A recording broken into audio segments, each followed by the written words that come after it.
Okay, I gotta wait for. Can everyone hear me now? Okay. I don't see anything yet because this is on a delay, right? 12-second delay. We're all looking like, what does this mean? You don't have a cool intro like me, though. I don't have a cool intro like you. I've been waiting for Luke to make me one of those. When I grow up, I'll have one of those. It's not hard. There we are. Look at us. Yeah, it's not hard. All right, I'll turn that down. Look at us. I look all cool with the books behind me, and well, you look like you're hovered over the microphone, like you're ready to. I was like this. Yeah, you gotta. You. Yeah. Hello, everybody. I'm Larry King. I've smoked way too many cigarettes in my life. I'm the Marlboro Man. Yeah. Anyway, okay, all right. So I'm. This is interesting. Okay, so everybody's getting on here, so that's good. We have a normal crew of about anywhere from 50 to 75 people, sometimes 100. It just depends if I'm talking about something weird. But since I have you on here, it's going to be weird for sure. So anyway, say hi to everybody, Pastor Mike. How's it going? It's Pastor Mike Hoggard, Bethel Church, Festus, Missouri. I'm a lot better at this than Jason Cooley is. Amen. I agree with him. He's way more professionally, but he is older than me. He's had a lot of years to do this. Yep. So he's a lot older than me. Never been afraid of a camera. Never been shy of a camera. Never. Yeah. So it's a joke that I have when people come to our church and they say, "Oh, Pastor Mike, can we take your picture?" And I'll go, "I'm really camera shy." And they'll go, "Oh, I'm sorry." And then they'll see me grinning and they'll go, "You were kidding, weren't you?" Yeah, I was just kidding. Yeah, he's not shy. We know that for sure. This just in, the Tokyo Olympics postponed. Well, that's too bad for them. I don't know what that is. That might be a little light, or maybe it's for ozone for you to breathe in. Yeah. I don't know what that is. Maybe That's it's coronavirus making them pause the Olympics. Yep, that's what it is. And my wife, Whoa. my wife sent me a text, said the Surgeon General is coming out today saying that this week is going to be far worse because nobody's taking this seriously. And I believe that. Everybody thinks I'm not going to get it. I'm immune, or, I'm not touching anybody. And from what I hear, it spreads by the virus can stay alive on a surface like 3 or 4 hours. So if somebody touches something, like you go to the gas station, somebody's got the virus on their hand, they pick up the gas pump, you come by 2 hours later, pick up the gas pump, you are now. I mean, it's almost impossible. Yeah. Like, what are you gonna do? It's a virus. That's what viruses do. They're designed. It's a capsule of DNA or RNA, and that capsule is just like what's in leaven. Leaven or yeast is a little capsule that has, this little bacteria in it, and it's the same way with a virus. It's a little capsule. It has a little packet of DNA or RNA, which is single strand, and once that it stays in the air, I think, an hour. So people going through Walmart, coughing, gagging. We went to, me and my son, Caleb, went to KFC before we came here, and we had to walk up to the drive-thru because our van was too tall for it. We have one of those Ford Transits. And we're in there looking in the window. One of the workers packing the food in the boxes going, like that. And I'm just going, oh, no. Goodness. It's over. Yeah. So people don't, if the health officials tell you take it seriously, then trust that. What is it going to hurt? Right. What is it going to hurt to not go to the mall? Of course, the malls are closed. If you absolutely need something, go get it. Go back home. They're telling everybody to stay indoors. So my wife is at home. My daughters that work for me, I told them, do what you can on a computer at home. And our office, I think my secretary was there for a little while today because it's the day after Sunday. Right, so minimal. She's making the deposits, doing a minimal thing. Nobody else is there. She's going to do her job. She's probably back home by now. And, what has to be done, do it, but keep it down to a minimum. And I like what, I can't remember what official or somebody on the news said. If you're young and healthy, these people get the virus and they get sick, whatever, and then after that they're fine. But you got to think of grandma, you got to think of grandpa, you got to think of little kids who might have asthma or something like that. So to keep grandma's going to stay home, but you're going to go check on grandma, but you've been out touching everybody's everything. Mm-hmm. So, if you can stay home, I recommend staying home. Yep. It's not, we're Americans, we're not used to that, but we don't like people telling us what to do. No, we're not very good at it. We don't. We're not Europeans. Yeah. Okay. This is how we are. But it's time to start thinking a little bit differently. And of course, everybody's afraid. This is the apocalypse. This is it. This is going to start the New World Order, and tanks over. in the streets and bodies laying everywhere. And I don't think that that's it, but I just think it makes sense to sort of pay attention to what's going on. Well, here's my take on it. I think that what he said, what the Surgeon General said is right. You're going to see an uptick in numbers, but I think it has more to do with the fact that they weren't reporting everything or testing people, and now the testing is finally coming out, and you are going to see an uptick in numbers, just like you do when these things happen. I'm not saying I think this is more severe of a virus than others. I think that's probably true, and for some people, it's going to be very severe. Yeah. It's going to be very severe. So I get the urgency to talk about it, to deal with it, to make people think, and if anything, being more cleanly and making sure you wash your hands. I put on. My wife sent me with a box of gloves. Yep. Rubber medical gloves. I put them on when I filled the tank up on the van. I put them on when I went in Walmart. I don't have a mask to wear, but I put the gloves on so that everything I touched,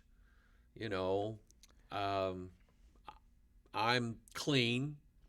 So I go back out to the van, pull the gloves off, throw them away. That way I don't have to. I minimized it. Did I touch something? Possibly. But I minimized the danger. I minimized it, and I think that's probably the smart thing to do. Yeah, and I think your groups that are very apt to get this, if you're walking around unhealthy, not by your own accord or anything, but you're just sick. You've got infirmities and things. Then I think that you should really be the ones to take extreme precautions about limiting your space with others and all that kind of stuff. But also those that are older, I think they should, in any type of season like this, especially when it gets bad, should be careful. Yeah. You should just be careful. And so I'll tell you what, though, I know some old folks that, man, my dad's ornery. I mean, he just is. Come on, give it to me. He's just bring it on. He's just like, this 80-year-old man was in the store the other day, and he's just like, I'm supposed to be 6 feet away from you. And he's just laughing his head off, He's How old is your dad? My dad, he's 70. He's 76. He ought to run for president. He's 4 years younger than Joe Biden. He's 4 years younger than Bernie Sanders. Bernie. And Joe Biden can't think a straight sentence. There's no way that guy's getting elected.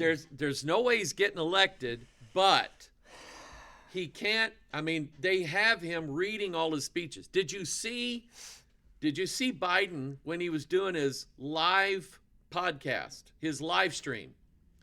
They had him in front of a background. He's got an iPhone up to his mouth like this. He's talking in it, and he's talking out of the side of his head, and then he wanders off camera. He's like half on camera, half off camera. And finally, whoever's running the cameras just took him off camera and put a graphic up Joe Biden for president or whatever, because he doesn't think. We need somebody who thinks for a living. Yes. Instead of somebody that just and someone that doesn't like the economy. And somebody that doesn't like hugging and touching Little girls all the time. Little girls. All the time. Look up Joe Biden touching little girls. It's weird, man. The guy is nasty, dirty, old man. I've watched him in videos, not just pictures, videos, where families will want to take a picture with him. He will reach over and grab the girl. Little girls, yeah. And drag them over right in front of him. And he's got like one girl in front of him, and he's just like massaging her head. And I'm going, you pervert. It's weird. You are. Who does that? He goes, there's got to be flight logs to him in Epstein Island. Gotta be. Could be. Anyway. Could be. Anyway, look, there's going to be a lot of rabbit trails today. I'm sure of that one. Creepy Uncle Joe. Yeah, that's right. He is creepy. Anyway, the dude's a weirdo. But anyway, I'll say this before we get started on our topic here.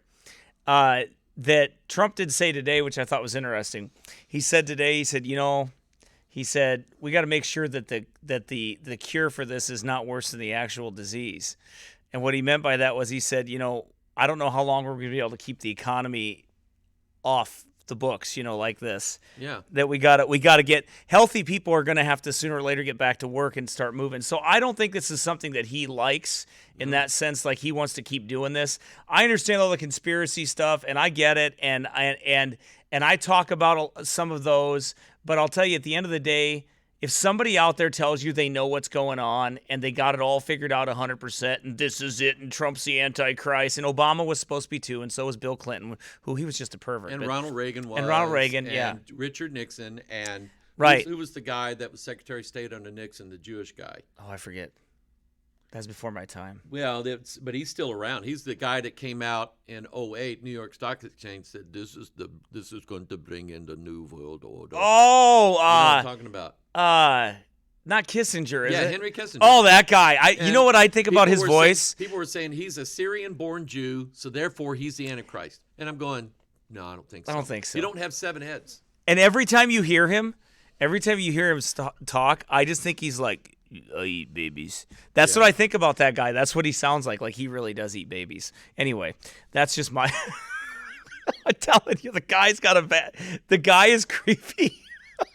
I'm telling you. Yeah, I know the feeling. He's creepy.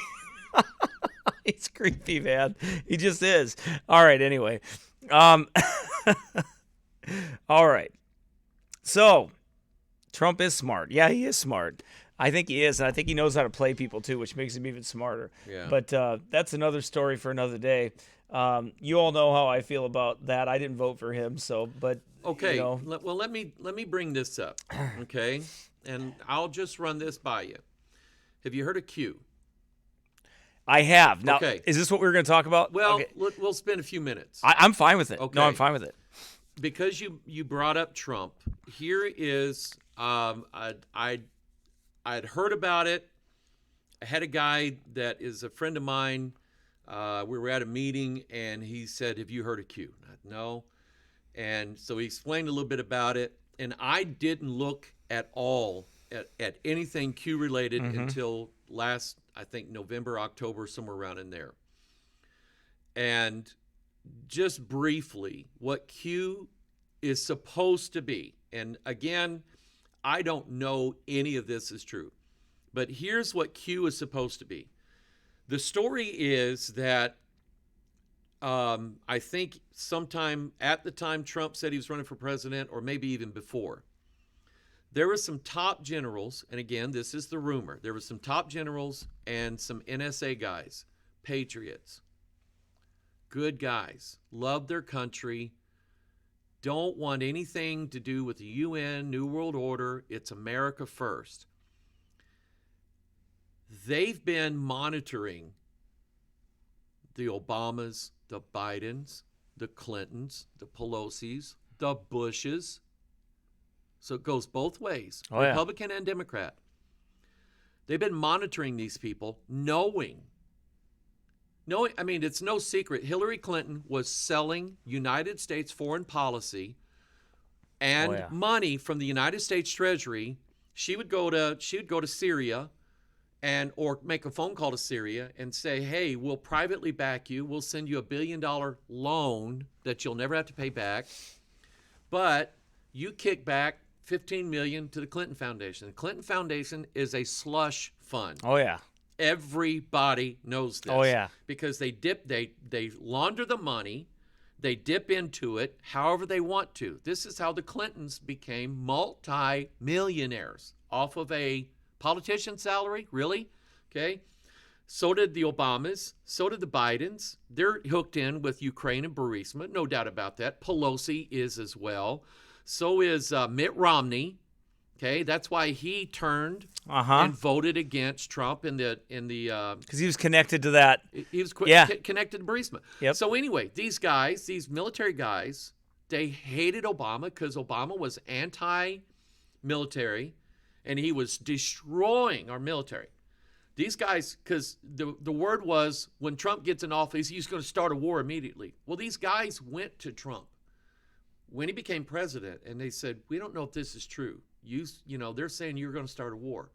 We're begging you, don't start a war now. We don't have ammunition. We don't have what it takes to win a war right now because the last guy depleted everything. Depleted our military. So supposedly Q is a guy there is a Q clearance in the government. It's a top secret security clearance called a Q clearance. And supposedly that's what it's based on. But these guys at some point went to Trump and said, we think we can trust you. We want to know if you're pro-America, if you're going to do what you said you're going to do. You said you're going to drain the swamp. We think we know how to do it. Because we've got all the phone records from everything Obama did, Pelosi did, Clinton's did. We've got you got to understand, we've known that the NSA, which stands for No Such Agency, because nobody knew about them for years. Right. They've been operating. We've known that we've known this for the last 15, 20 years, that they've been, since the Patriot Act at least, they've been collecting data, been collecting phone records, text messages, emails, web browsing, flight records. They collect massive amounts of data. Okay, and we're as Americans going, we don't like this, But what if they focus on what the bad guys are doing?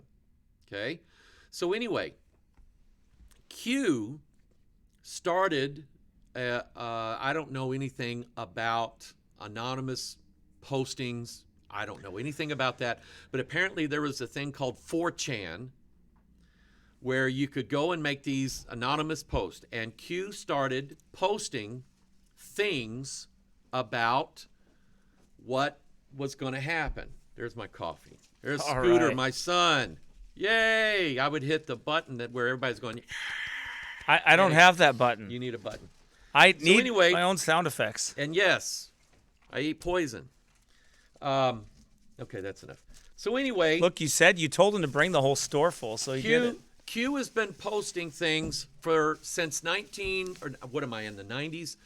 Since 2017, somebody named Q, that's their online identities, just the letter Q, has been posting these drops. And what it is, it's little messages informing people, whoever would read it, that they have the intelligence on the Bidens, the Obamas, the Clintons, the Pelosi's, and the Bushes, and all of these, what they call the deep state people, the people who have been running the show now for the past 30 years. Give me one of those Splendas.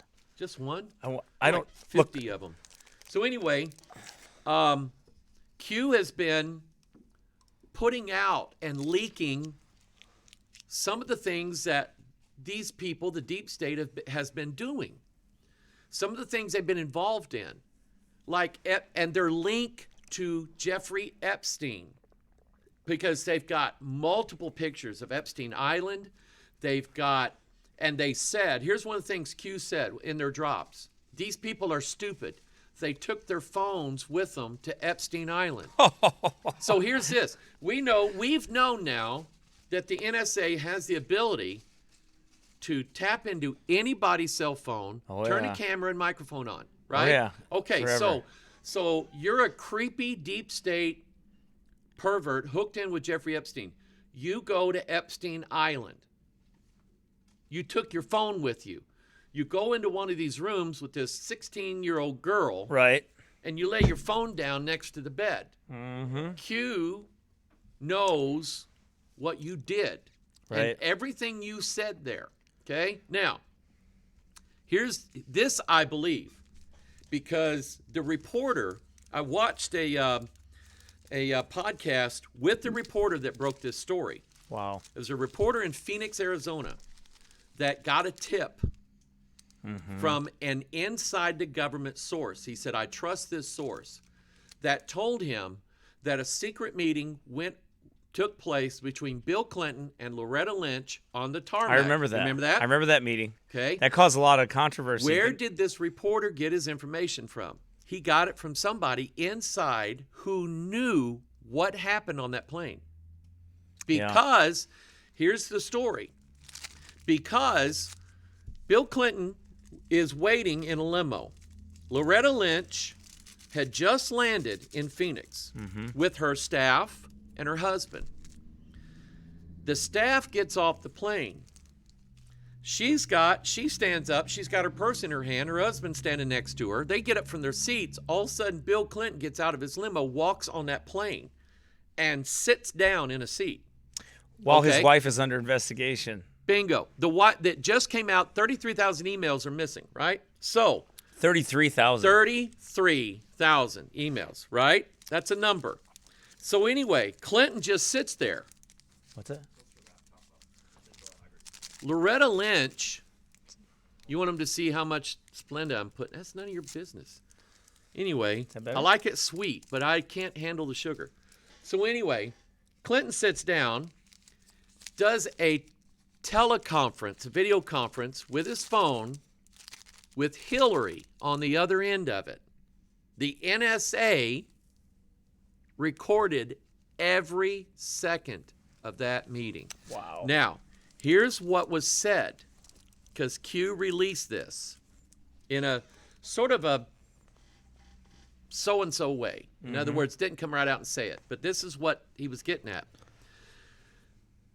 That Loretta Lynch was the one human being on the planet that would have investigated Hillary Clinton's use of a private email server, which is against the law, and what was in those 33,000 missing emails. What was in those emails was every dirty deal that Hillary Clinton made with enemies of the United States of America, exchanging American cash, like the pallets of money that went to Iran. Yeah.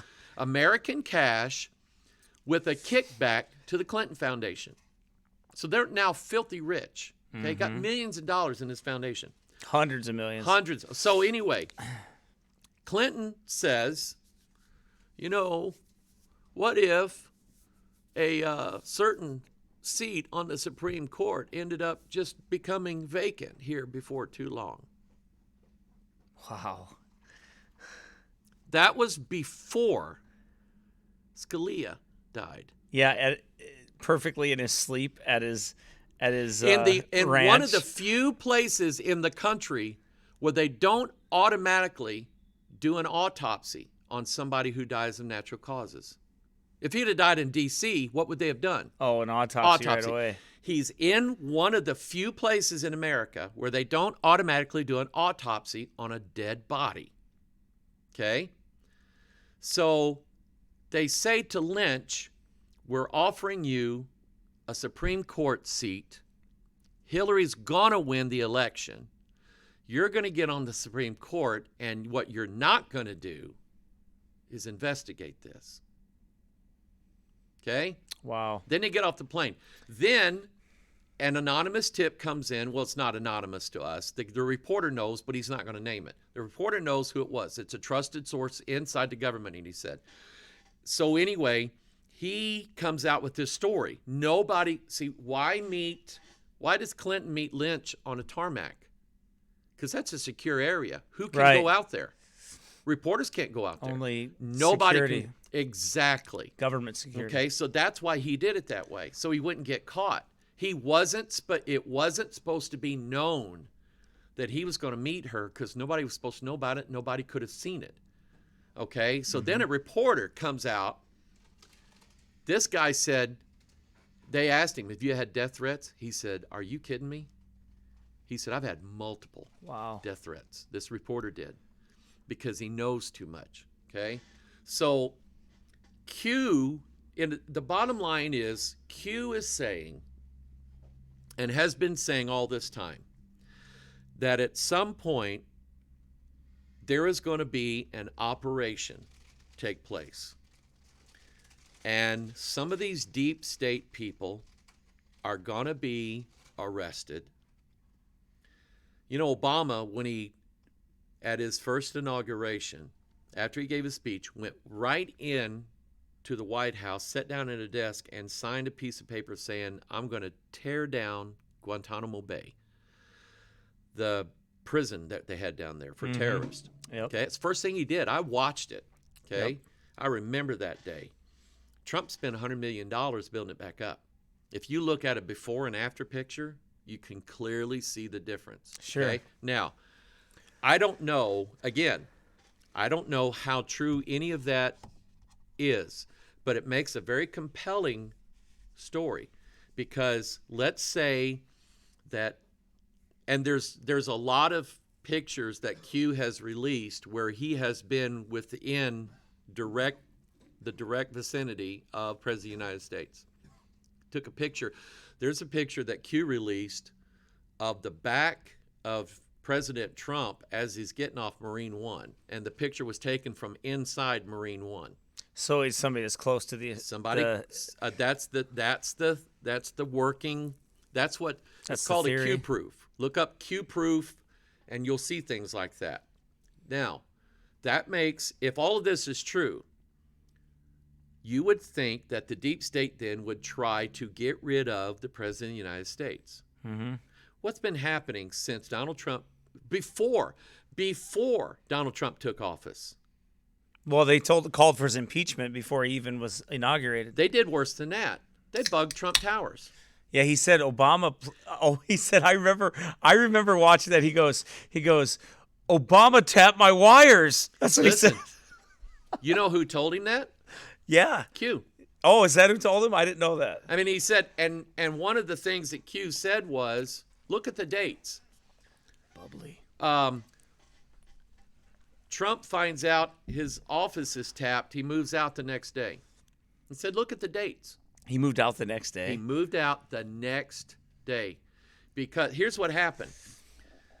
According to Q, and there's some other sources that can back this up. You can look this up. Obama used James Comey, director of the FBI, and a couple other guys that have been named in this to go to the FISA court. FISA court is a secret court to subpoena phone records or wiretaps on an elected official.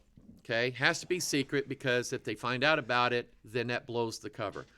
So what they did was, and they're being caught in this. This is a known thing, that we know that they lied to the FISA court. Oh, yeah. Because they were saying that Trump was being And the head of the CIA did. And it was Comey and the head of the CIA that lied about that. Okay, so what's Trump done since he's gotten to be president? He has replaced top people at the FBI. In some cases, he had to let them show themselves whose side they were on. It was like a. See, I always thought that there was something, because, I'm skeptical of all politicians anyway. Yeah. But I did think, you should be. But when I looked at it, I said, there's something up with this, though. There has to be, because there's no way in the world, like this president, I've never seen one under siege so much in my life. Exactly. Where, like, he's not even allowed to be the man. Like, I mean, he does because he runs his mouth anyway. But when you look at it, like all those other guys, they were allowed to like be the man. Like they were just like, no, this is done. It's over. And everybody was like, okay, it's over. Yeah. He's like the only guy that's come in where they'd be like, no, it's not over. It's not just hatred. It's fear.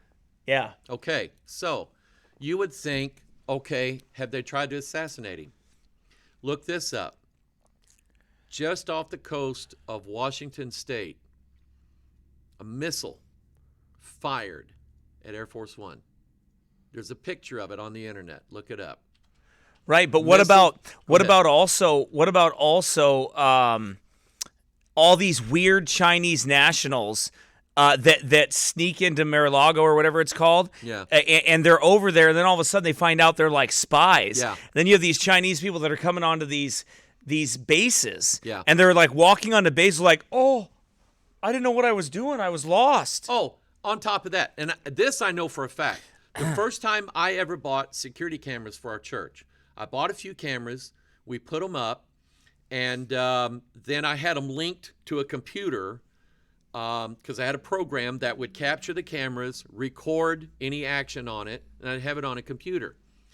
And I noticed that because we had a router that kept logs, and every now and then I'd look at the logs of the router, and I kept noticing that about every 30 seconds or so, something was going out to the same website. It was an IP address. Yes. So I typed in the IP address to find out who owned it. And it was a company in China owned by the Chinese government. So what I knew then was that the images from that camera was going to a place offsite in China somewhere. They were recording what was going on in our church. Then, a few years later, it's announced that the government has bought thousands of these cameras, all made in China, all with this software embedded in it, and they installed them in military installations so the Chinese government could spy on the American. So China is linked with this. Right. Okay, because, let me go back to Bill Clinton. I remember distinctly when Bill Clinton became president, he had the EPA issue an order that said only a certain type of clean burning coal can be used from now on in America because we're protecting the environment. Yeah. There was 2 places in the world where that type of coal could be found.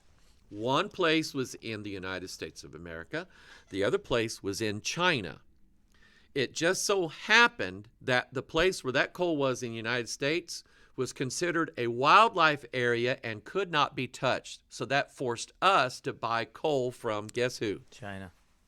And Bill Clinton, Rush Well, Limbaugh. Bill Clinton sold the rights to the, like some missile defense or something system, didn't he? He sold a base in San Francisco to the Chinese. Yeah, and that's why the Chinese really wanted Hillary Clinton to win that election. Absolutely. Listen, the Clintons have been in bed with the Chinese since before Bill Clinton was president because Rush Limbaugh used to tease it all the time about Chi-coms. Yeah, Chi-coms. So China has been Harry Reid, Nevada. That whole thing about the cattle in Nevada and that rancher out there. Oh, yeah, those ranchers. I'm not moving my cattle. That was Harry Reid who had promised the Chinese that they would get mineral rights to that land. Yeah. And they fought him. Yeah. Those cattle guys fought him. Absolutely. And they won. So think about it, people. Some things don't make sense and some things do. Right. Epstein did not hang himself.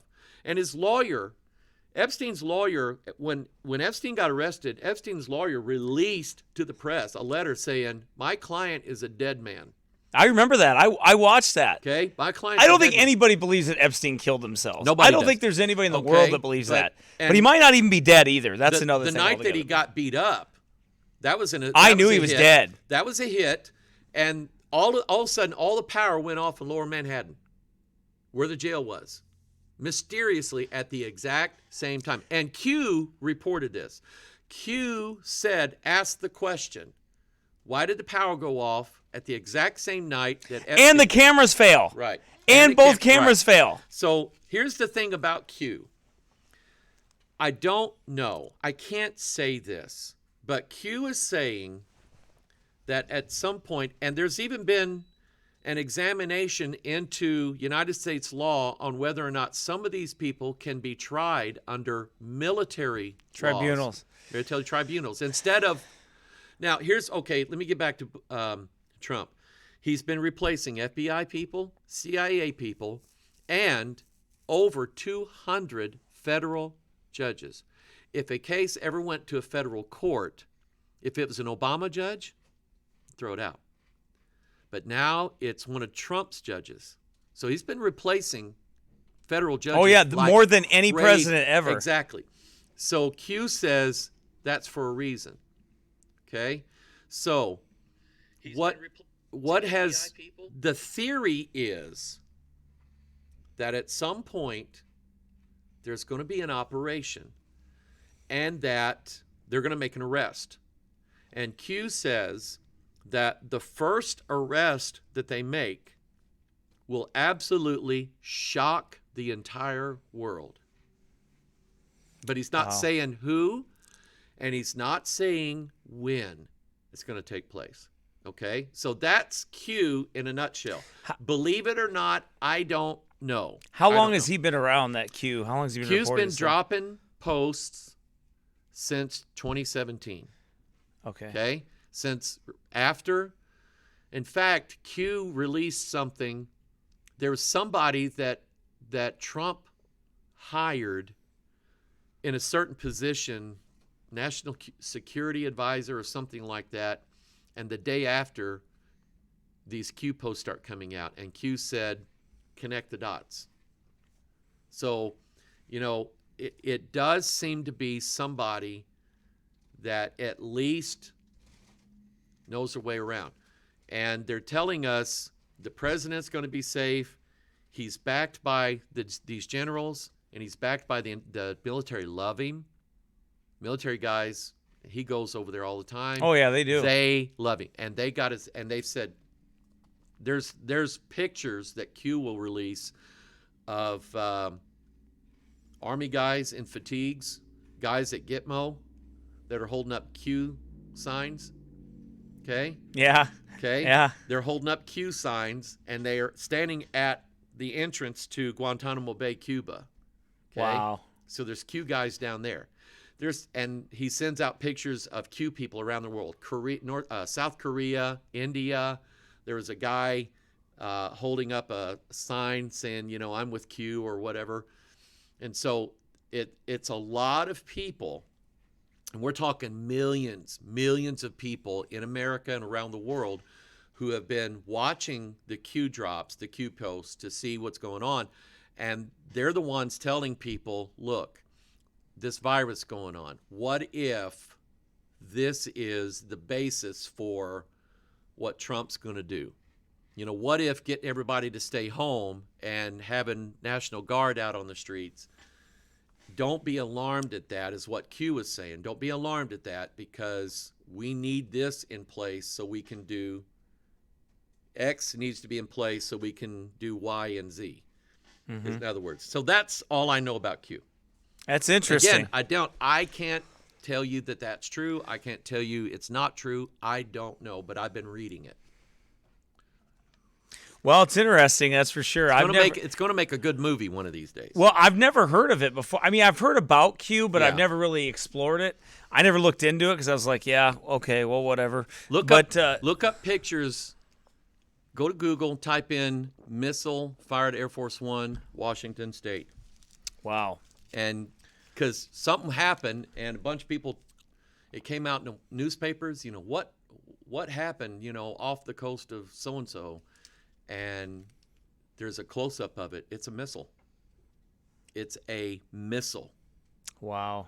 Okay, allegedly fired at Air Force And you definitely have China that's really ticked too, because they've lost a lot of money. Sure they have. Because they were manipulating our currency for such a long time and doing all the stuff they were doing. So that's kind of interesting. We'll switch gears here. All right. Let's see here. I have a picture. All right. I'll hold this up. Can you zoom in? If you emailed it to him, he could put it on too. He can Google it. Okay. This was 1971. One of our subs surfaced. I'll be right back. You keep going. Okay. One of our subs surfaced, because it had an air contact, and they caught on camera this UFO coming up out of the water, and they took snapshots of it. Okay, you can Google that. What I did was Googled, what did I Google? U.S. submarine photo UFO. And it's on a bunch of places. There's an article, express.co.uk,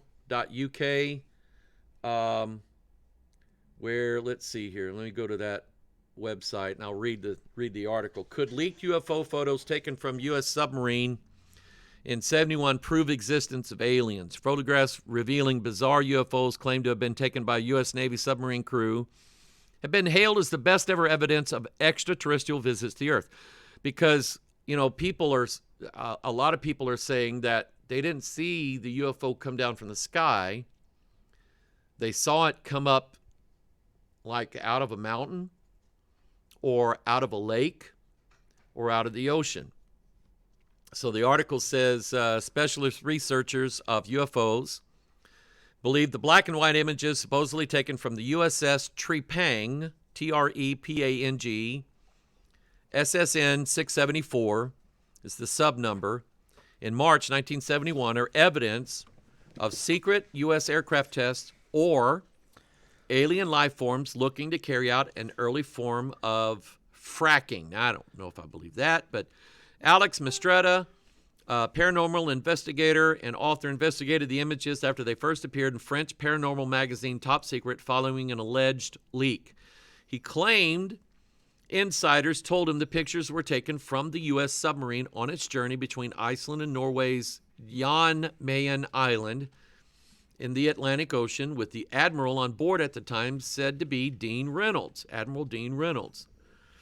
Then it shows some of the pictures. So,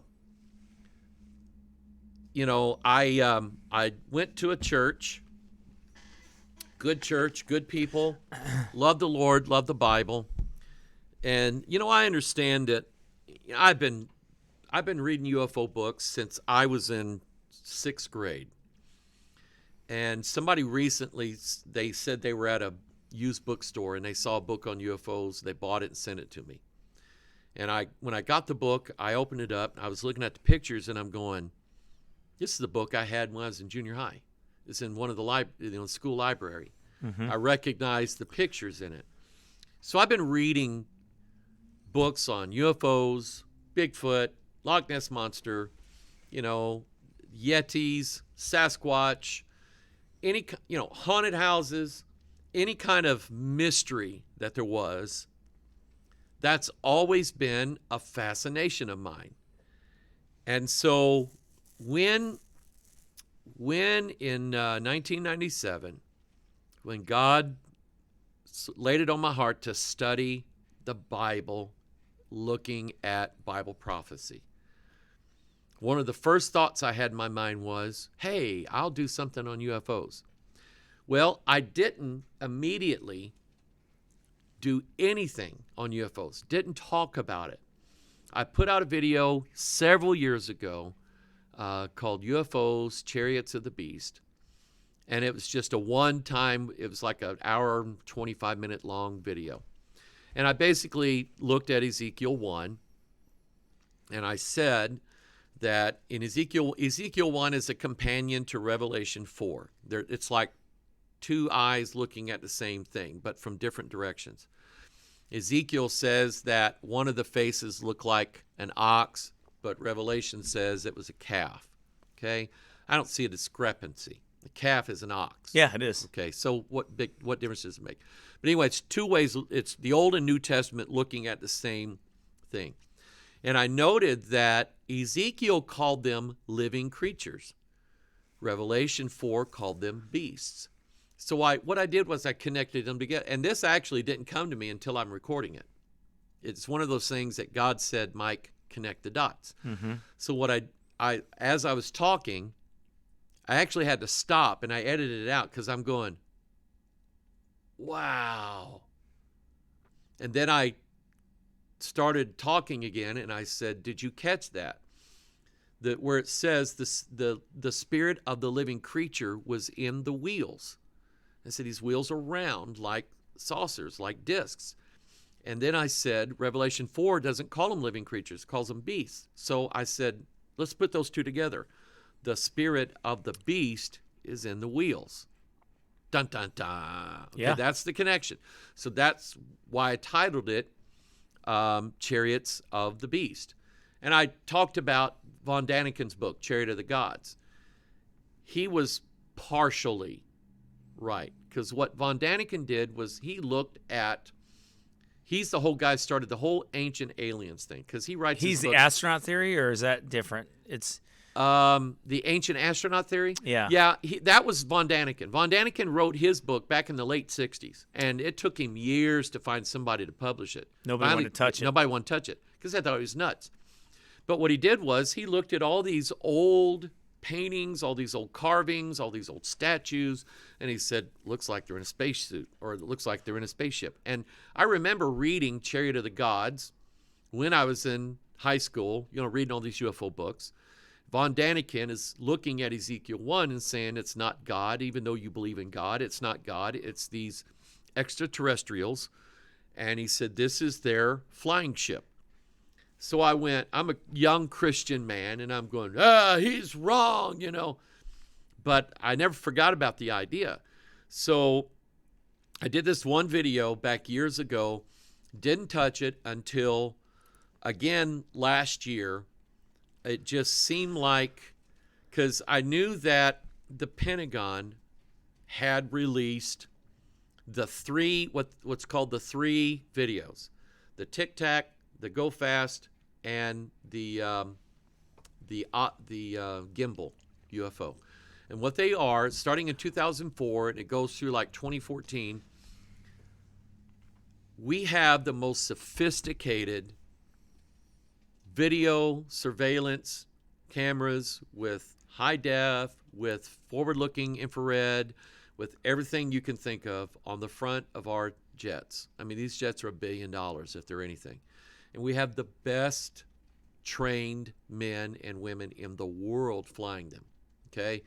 So some of these scientists, egghead scientists, are saying this is obviously misidentification, or there's something wrong with the equipment. Right. If there's something wrong with our equipment, and these guys are supposed to be protecting our borders, our We're in a country lot of with it, trouble. we're nuts. So that's just an argument for these guys to say we don't believe in UFOs and we don't take it seriously and you people are stupid. That's basically their scientific answer. But anyway, it was Tom DeLonge, Blink 182 rock star, who is a Freemason. He has a square and compass on his guitar now. Wow. Okay, so he's an admitted Freemason. And Freemasonry, what is Freemasonry about? Freemasonry is about the joining of heaven and earth. Opposites. Every symbol in Freemasonry, I don't care what it is. I don't care if it's their handshake, the way they cross their legs when they pose for a picture, their aprons. Everything in Masonry is about joining heaven and earth together. Mm-hmm. Everything is. You read Manly Hall, you read Albert Pike, and Albert Pike says, this is heaven and this is the earth. And this symbol here, this is the heavens and this is the earth. And they're joined together. So then that takes you to Daniel chapter 2. They, which is 4, principalities, powers, rulers of darkness, spiritual wickedness in high places, they shall mingle themselves with the seed of men. So last year, the people at Fargo, the Red Rivers of Prophecy Conference, wanted me to submit what I was talking about. And I never know. So I'm just going, okay, UFOs and cryptid creatures. So then I'm going, well, let's see, I'm supposed to talk about this. I better do the research. So I started doing the research. A guy sent me a thumb drive, had over 650 UFO books in it on PDF and ebook. So I've got that collection. I've collected a bunch of my own. I bought some from Amazon. downloaded anyway. So I've got all these books, and I'm doing. I like them in PDF form because you can search. Yeah, it's easier. You can search and look for keywords and so on. Studying's a lot easier. Yeah, instead of reading a whole 680-page book. Yeah, you can skim it. Yeah, I can skim through it and find what I want. But in looking at all of these, including Colonel Philip Corso's book, The Day After Roswell, and I'll talk about that in a minute. But let me ask you a question real quick. What outside of the Word of God, obviously, what extra biblical source? Because I know how you work. I mean, I've been around you long enough to know that if you don't see it in the Bible, then you're not going to deal with it. I won't touch it. I know that not just because you say it, but I know it because I've known you for a while. It's so reputation. It's what you hold to. It's your Yeah. So that's why when I hear you talk about something like this, I know you're being serious about it, and it's something that you've thought about a lot. Mm-hmm. And because I know there's things that you won't touch yourself, and you kind of back away from it if you're not 100% sure what you're moving forward with, because it makes you nervous even, to the point you don't want to lead people astray in that sense. So I believe that. Mm-hmm. So what extra biblical source do you think has been the most influential where you were like, how in the world did they gather that much information? Or in the sense of, wow, I picked up a lot on this that I never considered out. I see it in the scriptures, but this guy, he's not saved. How did he figure this out? It had to be the devil that showed him. Was there some source, one of those books? There's a few of them. I couldn't say it's just one. Those that have listened to me over the years know that I reference Manly Hall's book, Secret Teachings of All Ages. And I have some other books by Manly Hall, but Secret Teachings of All Ages is like an encyclopedia of the occult. And by the occult, I don't necessarily mean Satan worship. Like, I don't read books by Aleister Crowley and Eliphas Levi. I just don't. Those were bad guys. Those were evil guys. But Manly Hall was a guy, and he's got a huge library, which is still open. It's open, I think, to the public. But he had an endowment. He had some rich person give him tons of money and says, go research everything you find out and tell me what it is, and I'll pay you.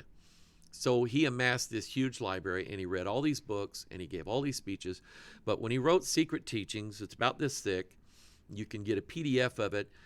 But what he did was he digested all that he read. It's like taking all these books here, reading every one of them, and then writing down what's in them in the Cliff Note version.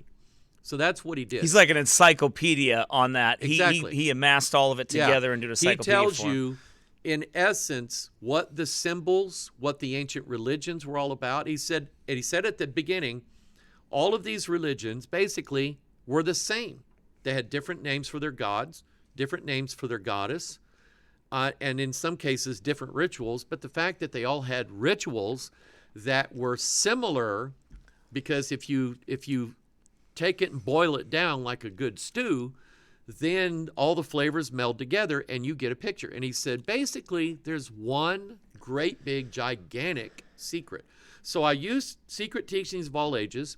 I've read Morals and Dogma once. I read it through once. Every now and then I'll reference it. Did he reference anything in that concerning aliens or anything like that?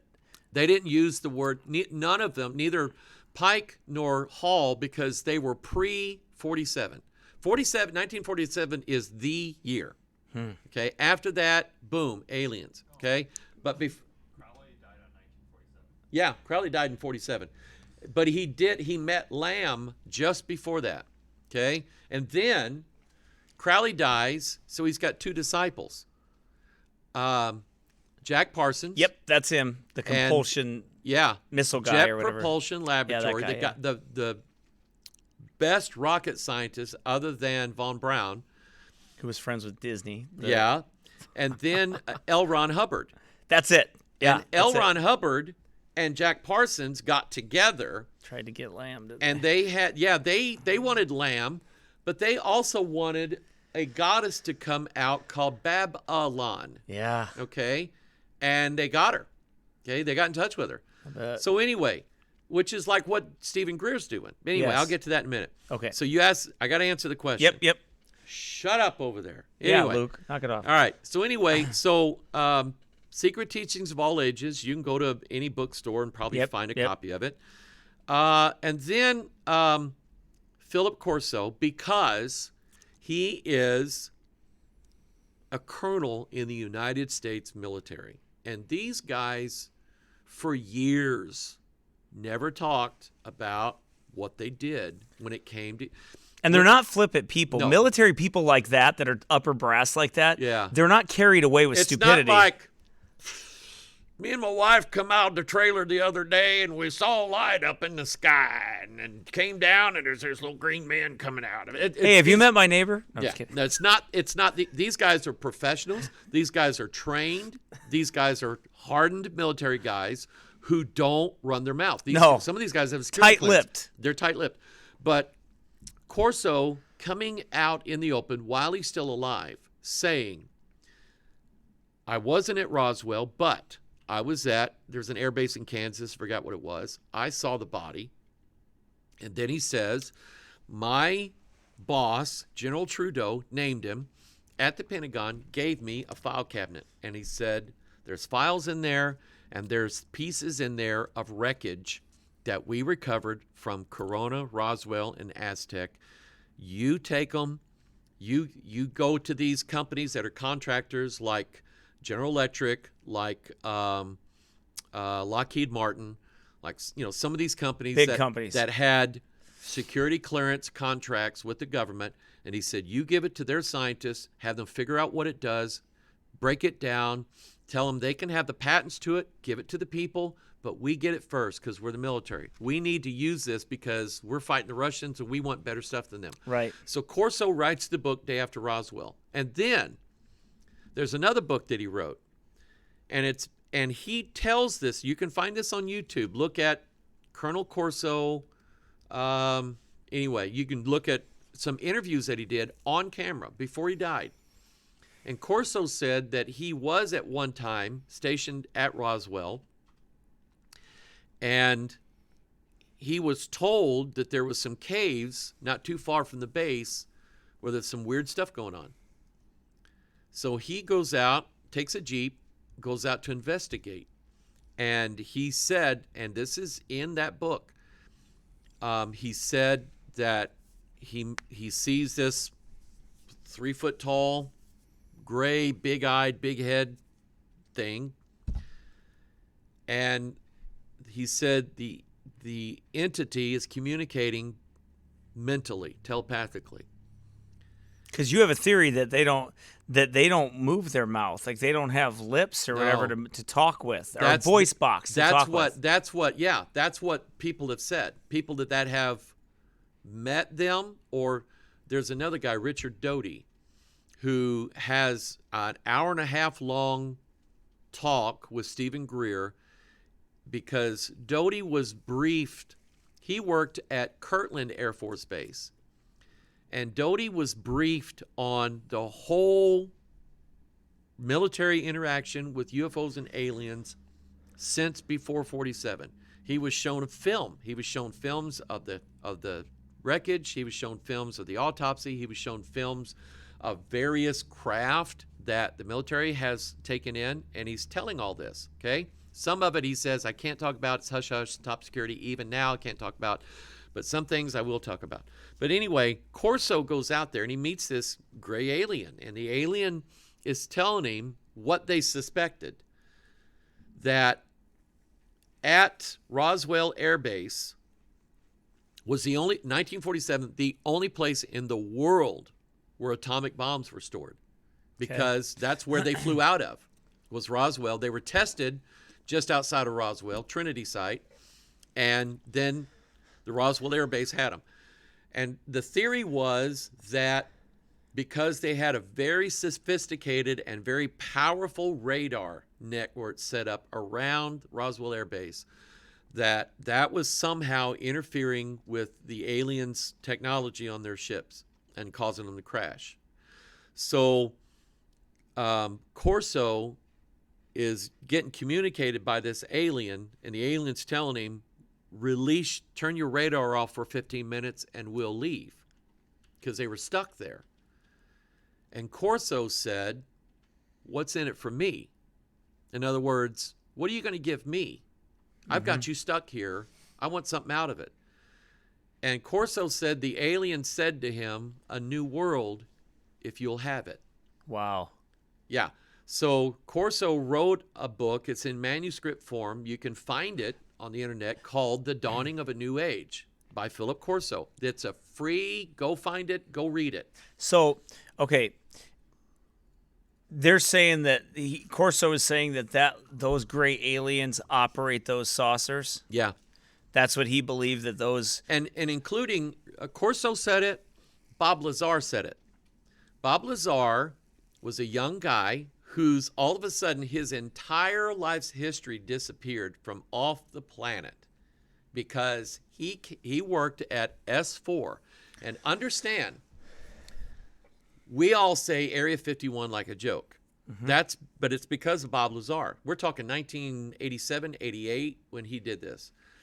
He's working at Area 51 and a place away from there off of Groom Lake by Papoose Lake, area called S4. Nobody knew about S4 in 1987 or 1988, whenever he did this. Nobody did, because that was hush, hush, hush. Super top secret.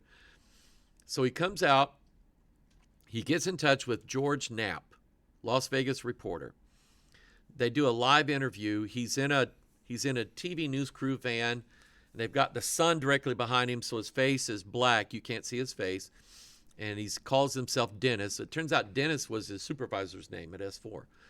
So he calls himself Dennis, and he says that he works at a place called Area 51, S4, where he works on captured alien craft. And, of course, the news people are going, really?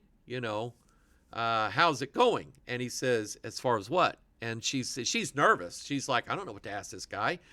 Well, how's it going with back engineering? And he said, well, it's going kind of slow because there's a lot of things about it we haven't figured out. But since then, there is a documentary. Explain back engineering quickly. Okay, reverse engineering. Let's say a company comes out with a brand new computer or a brand new toaster, okay? And it's the best toaster ever made, and they patented the parts of the toaster. Okay. So GE comes out with a toaster. Well, Samsung wants to make that same toaster.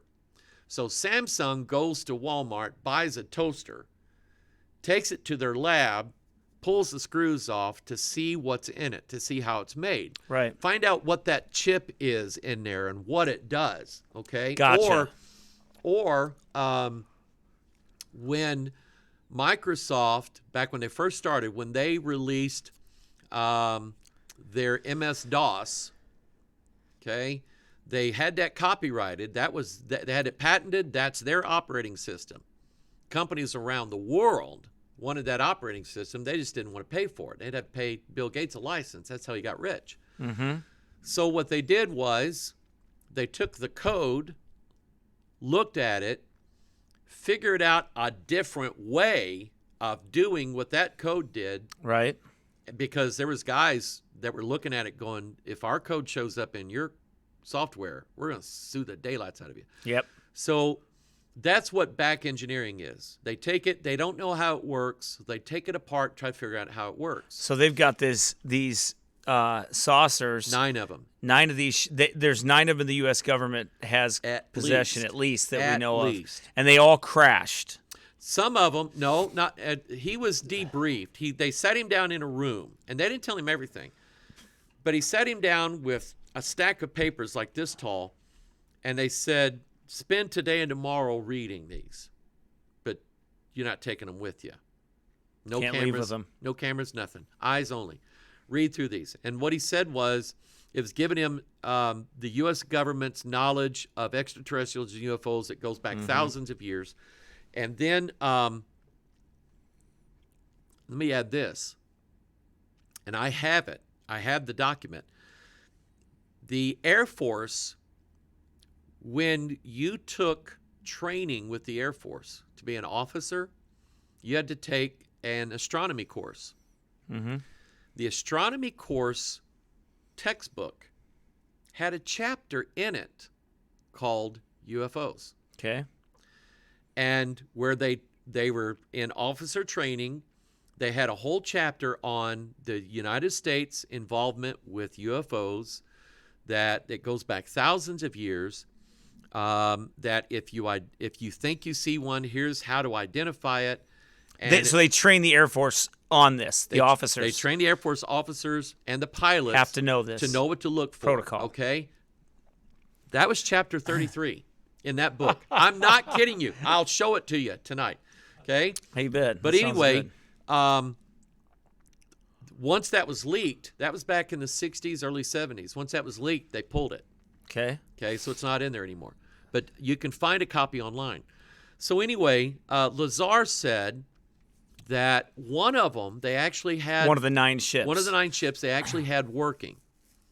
And they Wow. would test it on Wednesday nights because they knew that the highway, this is before they bought all the extra land around Area 51, because Desert. people started getting on top of the mountain and looking down and see what they were doing. So they bought more property, so there's no way you could see it.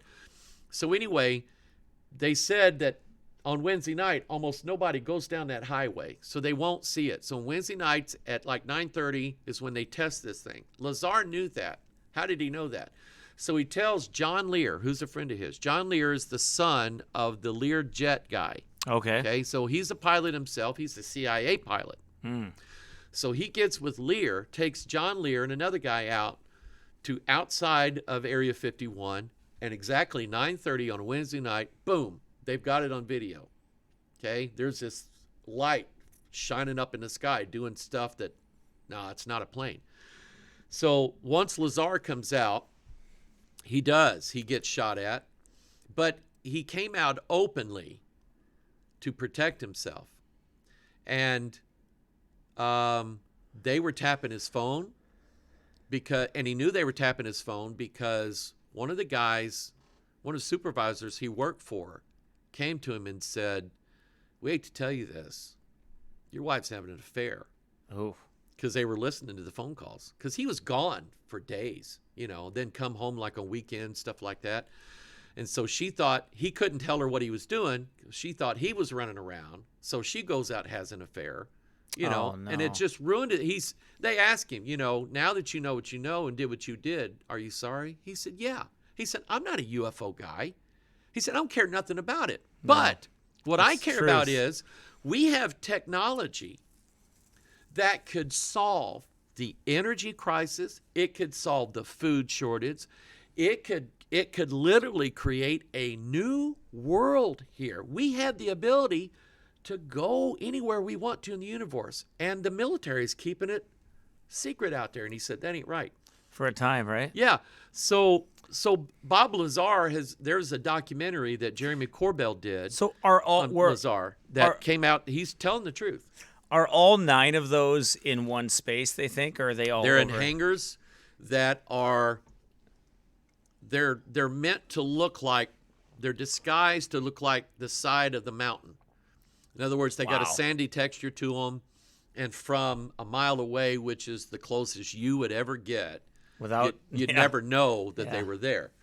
So, but again, he's the one that introduced Area 51 to the world, because for him, nobody knew. And what year was that? 1987 or 88, somewhere around in there. Okay, so let me ask you this, if you know anything about this. Did you mention, you didn't say von Braun, did you? You didn't Warner say- von Braun. Yeah. Okay, you did say his name. I Okay, did. because that's part of Operation Paperclip. Yes, it is. So how does Operation Paperclip Okay. come into this? Because I'd like to know. That seems. Okay. Before, What is Operation Paperclip? okay, I'll against this? explain it in a minute. Okay. Before Roswell, 1947, in the 30s, a UFO crashed in Germany. Okay. Hitler sends, because Hitler is very fascinated with the occult. Nordic stuff Okay. too, right? Oh yeah, Nordic especially. The Thule Society. Thule means the North Country. Ultima Thule is a mythical land that's at the North Pole. But the problem is there is no land at the North Pole.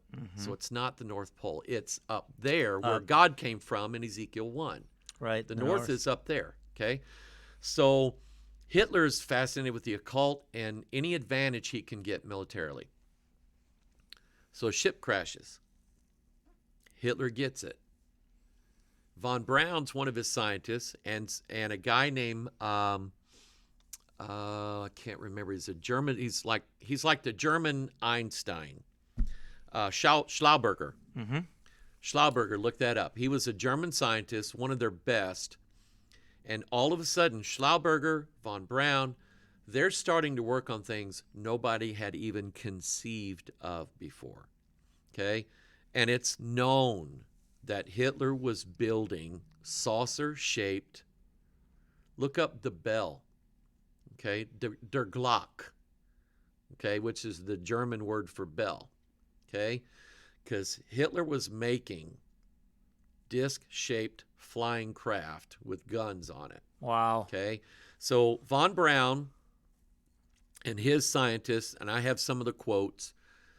You know, they asked von Braun when he came over here, where'd you guys get all that technology? He said it was given to us. Okay, so Hitler was that close to winning the war. Oh yeah. Because he was developing the V2, he was developing the atomic bomb, and he was developing a lot of stuff that would have given him, there would be no way. If Hitler had the atomic bomb, he would have bombed London and New York and Washington, D.C. without thinking about it. Yeah, and that would have been the end of the world as we know it. Okay? It was, I believe, the grace of God that allowed us to break through the lines at Normandy. It wasn't the time. Yeah, it wasn't the time.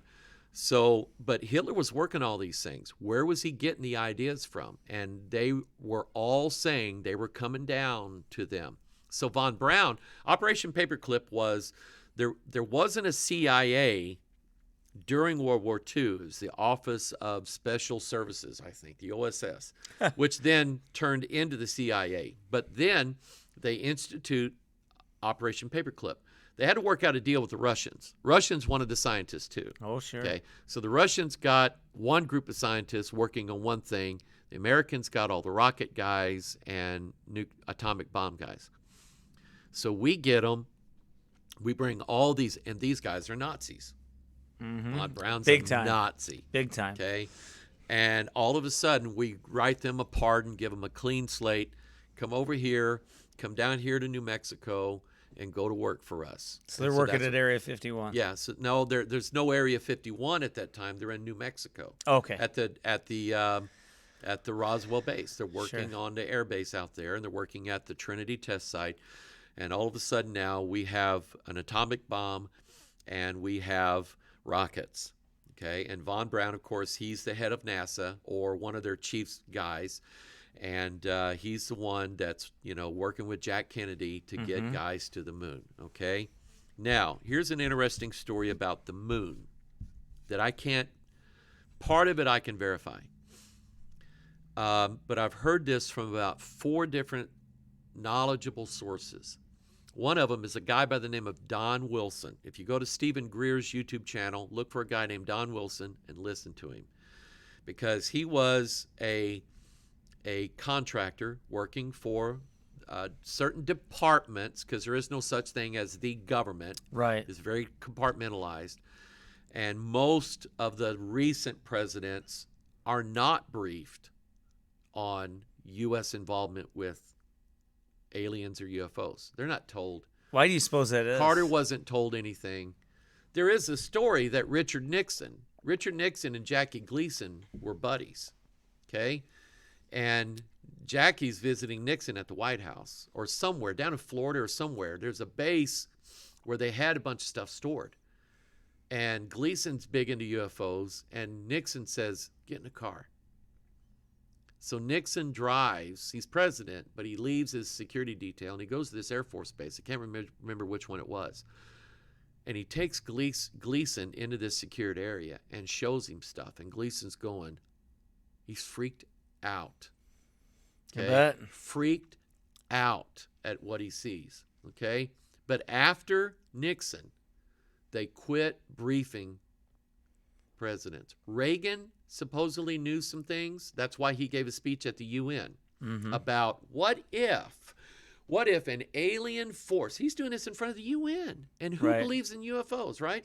But Reagan's like, what if an alien force comes down and, attacks Earth? Wouldn't that unite us all together? Really? Okay. But they didn't tell Carter anything.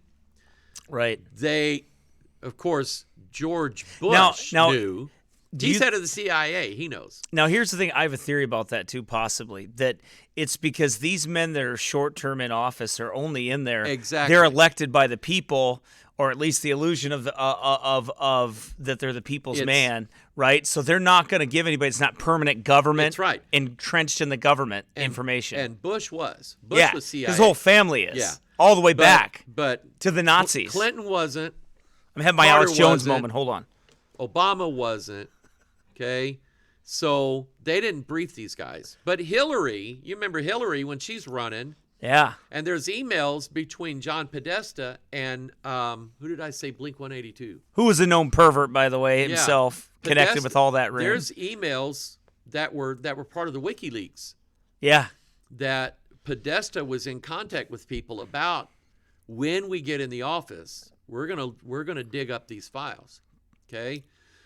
So, which, once that's leaked, there may be more than one reason why Hillary's not president now. Because the secret part of the government that deals with UFOs and aliens, they don't answer to Congress. They don't answer to the president. They don't answer to anybody. Their clearance is higher than all those people. There's $1 trillion missing out of the Department of Defense budget. Donald Rumsfeld himself said it. We've got $3 trillion missing. We don't know where it is. Well, it's in black operations and black projects. Always. That are, if it's a need to know basis. And let's say you're a guard at Area 51. If that's all you are is a guard at the gate at Area 51, you don't know anything. Okay? You might see things, but you're not told anything. You don't know what it means. Yeah, you don't know what it is. Okay? So, but here's to Stephen Greer's credit, and I don't like the guy because he's a hardcore, he's making phone calls to these devils every day. Okay? He's in contact all the time. But to his credit, when he went gathering these guys up out of NASA, out of the CIA, out of Department of Defense, out of military bases, when he goes and talks to these guys, he says, look, I know you signed a security contract saying that as long as you're alive, you will never talk about what's classified as top secret. But he said, I want you to ask yourself the question. The stuff that you worked on that was related to UFOs, it's not in your security clearance. It's beyond that. And it's illegal, actually, because it's not under the direct control of the Constitution. Right. So he told these guys... Because Congress has oversight. Congress has oversight. And he's telling these guys, Congress does not have oversight over what you did with these UFOs. So that means you can say this, and they can't do a thing about it. So in 2001, Greer convinced about 20 of these guys to come forward who had firsthand knowledge. Okay, some said that they and I showed this last night, but I didn't talk about it. A guy that worked at Malmstrom Air Force Base in, I think it's in Montana or Nebraska, one of the two. Mm-hmm. But we've got Minuteman silos there. Minuteman nuclear missiles, 16 of them. And this happened in the 60s. He's down in the control center, down 200 feet underground. He gets a phone call from Topside. Topside saying, boss, We got these red glowing objects up in the sky hovering around the gate. And he says, call me later. Click. Okay. Well, then he gets a call back saying, they're like right over the silos. Mm-hmm. And he said, I'm watching the control panels of these missiles. Boom, boom, boom. One after another, they shut down. And he said, every now and then you'd have one go down. You don't have all 16 of them go down. He said, all 16 of them drop just like that. And he said, you got to understand the nature of this. If I got a phone call from the White House saying, launch codes are on the way, you're to launch all 16 of your missiles at Russia. Because they can't sent launch theirs. them. He said, I can't launch my missiles. They're dead in the water. We had to have guys come in and reboot every one of these missiles. And he said, those things shut them down. That happened. You can look that up. You can look up.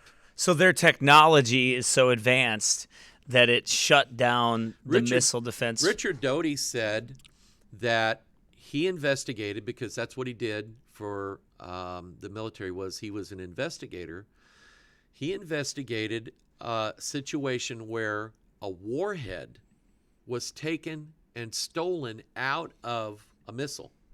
Okay. Out of a missile silo. A Wow. warhead was. And he said, you got to understand, nobody gets in a nuclear missile base. Nobody does. And he said, we actually got fingerprints off of that missile. And he said, they're not human fingerprints. And, you know, human fingerprints are whirled. He Right. said these were all straight lines side to side. And he said he actually saw a photograph of an alien that had like 4 arms. And he said, we determined, based on the placement of the hands, that that's what it was. But he said they stole the warhead right out of it. Wow. So look up Bentwaters. That is, and Rendlesham Forest in England. So we have a NATO base over there back in the 80s. And the guys that worked that base that were part of this, most of those guys are still alive. Colonel Charles Halt was the officer in charge. And they had 2 incidents around Christmas, mid-80s sometime. I don't remember the exact year. But these guys are talking now. One of these guys did a hypnotic regression of his. He was a guard, I think, at the base that was called out because this UFO landed in Rendlesham Forest, which is right next to the base. And he went out to investigate. And he's one of these guys having nightmares all the time.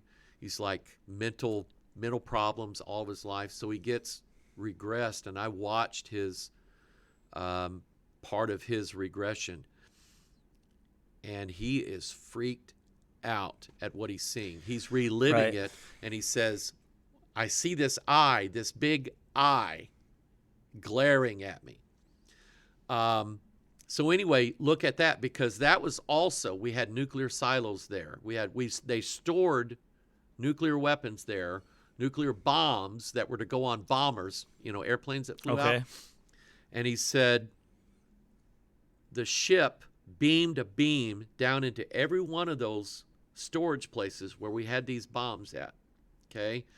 And a lot of these people are saying that there's something about the nuclear bombs that the aliens don't like.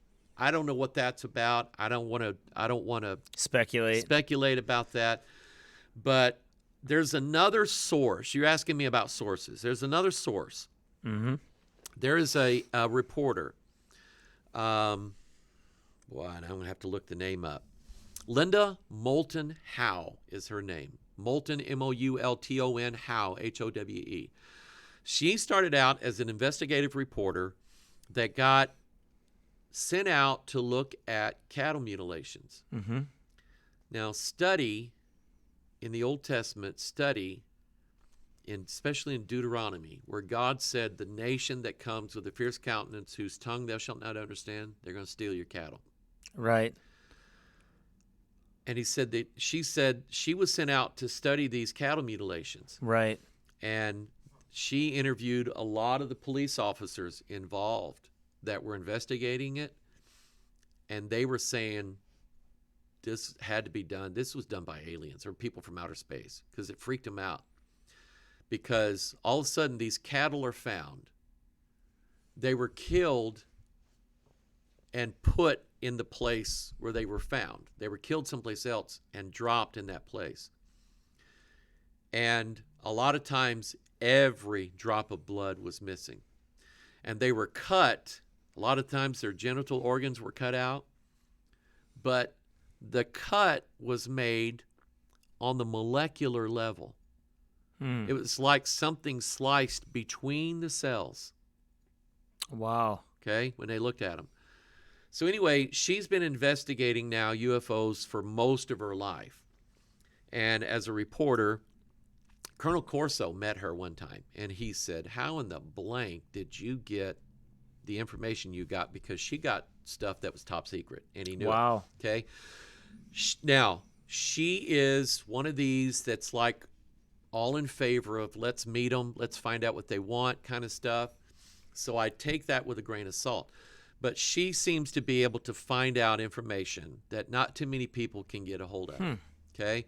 So I listen to her because I know that she's going to present information that I think is probably well researched. Okay. And again, if I hadn't, and you can go back and look at everything that I said up until March of last year, I never talked about Roswell, crashed alien ships, because it didn't make sense to me how angels could crash and die. Never made sense to me until, and I remember it, I was laying in bed, reading, asking God, I got to go talk about this in 2 weeks. And I don't know what I can say because I don't know what's true biblically. Okay? So, God, I have to have an answer. I'm on the clock here, God. Okay? I got 2 weeks. 1 o'clock that morning on a Thursday night, the Holy Ghost said, I have said ye are gods, but ye shall die like men. Mm-hmm. And I went, Roswell. So then I followed that up with, I remembered Ezekiel 28. I had said, I am a God. I sit in the seat of God in the midst of the seas. Well, that's the sea of glass where the throne is on the chariot. Mm-hmm.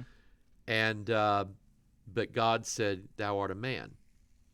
Okay.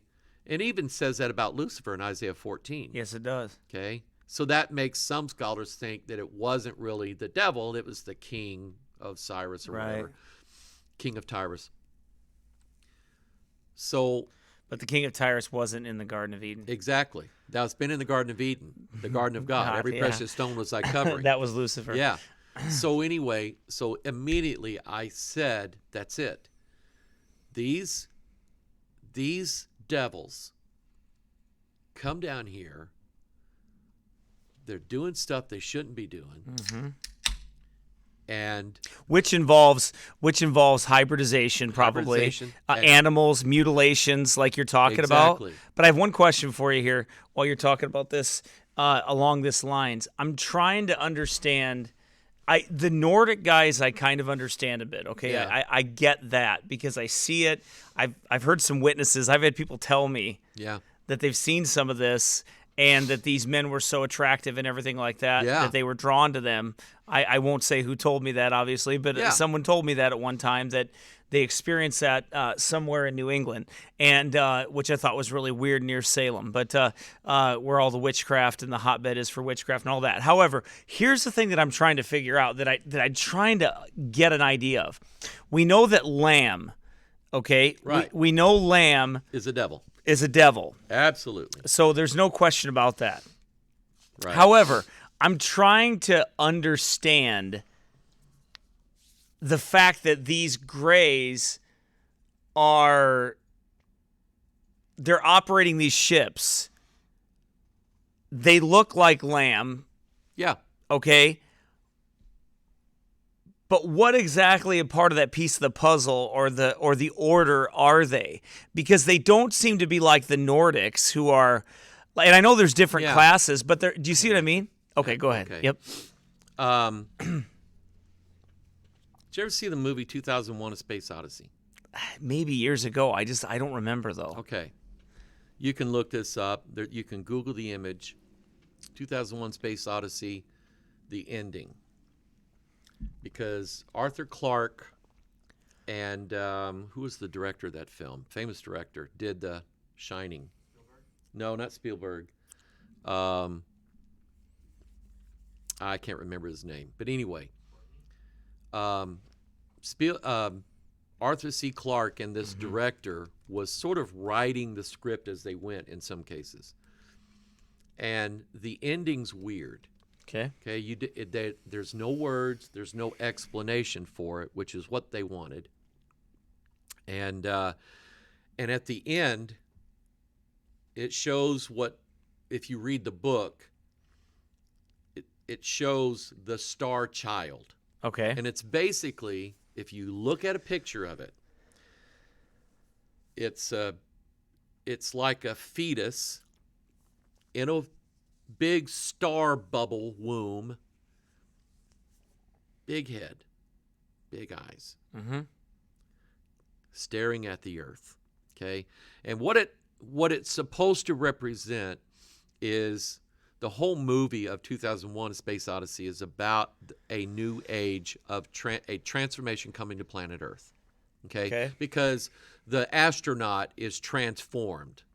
Okay, he lives. He's an old man. He dies, and this scenario is that he's rebirthed, and he's this big fetus looking over the earth. Okay, it's going to transform the whole world. Now, I'm taking the long way to this. That's okay. Because I'm explaining it. Yep. Travis Walton was a logger working out in Snowflake, Arizona.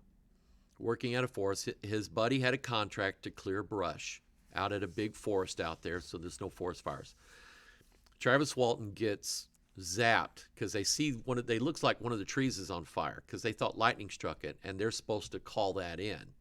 Okay, so they go investigate it. It's not a tree on fire. It's at night, and it's a big ship, big red glowing ship. Travis jumps out of the truck, goes running over there, gets zapped. There, he's like hanging in midair. Okay, so anyways, buddies take off. A minute later, they turn around, come back. Travis is gone. 5 days he's gone. FBI investigates, or the state police investigate, and they're following these guys around, saying, "Just tell us where you buried the body. Then we'll think maybe you guys got drunk or got in a fight, and we'll call it self-defense." Right. They're trying to talk these guys into admitting what happened because they told them the story. This is what we saw. 5 days later, Travis Walton shows up. He calls his buddy and says, "I'm like 30 miles away. Come get me." He's got a beard like yours. He's got 5 days growth of beard. He hasn't eaten and drank in 5 days. They have to put him in the hospital, rehydrate him. Okay. Yep. And he says what he remembers is the last few hours of it. He didn't know he'd been gone 5 days. He thought it was just a few hours because he woke up. He's on the table, and his grays are around him. But here's how he describes them. They look like fetuses with big heads and big eyes. Right. Yep. Now, there is a document. Okay. It's an ancient false gospel. Okay. Written by the Gnostics. During the time of Paul, the Gnostics were busy writing these fake gospels, like the Gospel of Judas, the Gospel of Mary Magdalene, Thomas. Gospel of Thomas. These are all mystery doctrine gospels, okay? And they're writing it, the Gnostics are writing it. But anyway, they find in Nag Hammadi in Egypt, they find a collection of these Gnostic writings. Okay. Okay. One of them is called something about the archons. I could look it up. But it describes two types of demigod-like characters or creatures Okay. that sort of have a form of ruling over the planet, over the earth. Okay. The first group that they described were reptilian-looking creatures. Humanoid reptilian. We know that that's the dragons. That's Right. the reptilians. The second group that they called the archons was a type of demigod that looked like a fetus. Big head, big eyes. Okay? The word archon is the Greek word from whence the word principality is translated in the Okay. King James. Yep. Okay? Like an archangel. That's where we Okay. get the word archangel. Okay. So it means a chief angel, Okay. chief prince, like Chief Prince. Gog. Yep. Like Gog- in Daniel too. Gog is Right. a chief prince. Right. Okay? So this Nag Hammadi text Okay. actually describes a principality devil as looking like a fetus. Hmm. Big head, Big head. big eyes. Because in fetal development, the eyes are huge. Okay, of a human fetus, these you look it up, the eyes are huge, the head looks big, and the body has to grow. You know, sometimes you'll see children that they have a small body and a big head. Okay, well, eventually they grow into the head. They're huge people, like tall people. Okay? Right. It's like the head tips you off as to how big these people are going to be when they grow up. So in fetal development, the head relative to the body is huge, and the eyes are huge, and then the body grows into that. Right. Okay, and so that's my theory. My theory is that these grays are archons. They're principalities. Okay. Who are we wrestling? Principalities. And they do have a certain power on this earth. So when I think about the Ariel School incident in Zimbabwe, where this craft lands, silvery disc lands out at the edge of their playground, and out comes, the children describe them as sort of like floating and skipping across the ground. And some of these girls, you ought to see this interview with this, where John Mack is interviewing one of these girls. Sure, her eyes are just welling up in tears. As she's remembering these things, she is about ready to cry because she was so fearful, because Sure. they looked fierce. Wicked. They have a fierce countenance. Fierce countenance. They are devils. And it says the Antichrist is a king of fierce countenance. King of fierce countenance, exactly. So who is he? Okay, so that's what I was showing you guys last night, was all the depictions of these gods in various places. And I know, the Greeks and the Romans, they just carved gods out that look like men. Okay, but they were sort of more developed civilization. Right. The more primitive civilizations actually drew them, I think, how they really look. Big head, big eyes, fierce countenance, in some cases, small bodies. And So you believe that these grays are an order of fallen angels? principalities. Okay, they're an order, some type of order. Yeah. We don't know. All we can do is speculate as far as like what, but there's. I've never met one and shook his hand and asked him, "What are you now?" And he wouldn't exactly?" talk to you that way He anyway. wouldn't talk. I don't think he'd talk to you at all. I wouldn't talk to him at all. I would Can I- say, in Jesus' name, get Yeah, away get from away from me. me. I don't think he'd come near you anyway. Yeah. That doesn't happen usually to God's people. Then I I don't would think they- curl up in a little fetal position and cry for an hour. Exactly. Yeah. Exactly. So the Nordic ones, Yeah. these blonde-haired, blue-eyed, very tall, very muscular. No, they are like Which Luke is, over here. Which is what Travis Walton saw. Once he woke up on his table and these grays are around him. So there's two groups around. Yeah. And he jumps off the table, and these things go scurrying. They go out a door, and they go scurrying down the hall. So he looks down there, sees them running that way, and he goes, well, I'm going this way. If they're going that way, I'm going this way. And he goes down this hallway, and he said he walked into this room, and he sees this big display up on the wall, and it's stars. And he sees this panel and like a knob on there, and he's figuring, I'm going to figure out a way out of here. And he flips that knob, and all of a sudden the stars change, like the ship moved. And he's going, uh-oh, what did I do? He hears something behind him. He turns around. He sees Luke, okay? He sees this guy that he says, thank goodness, a man, a human, okay?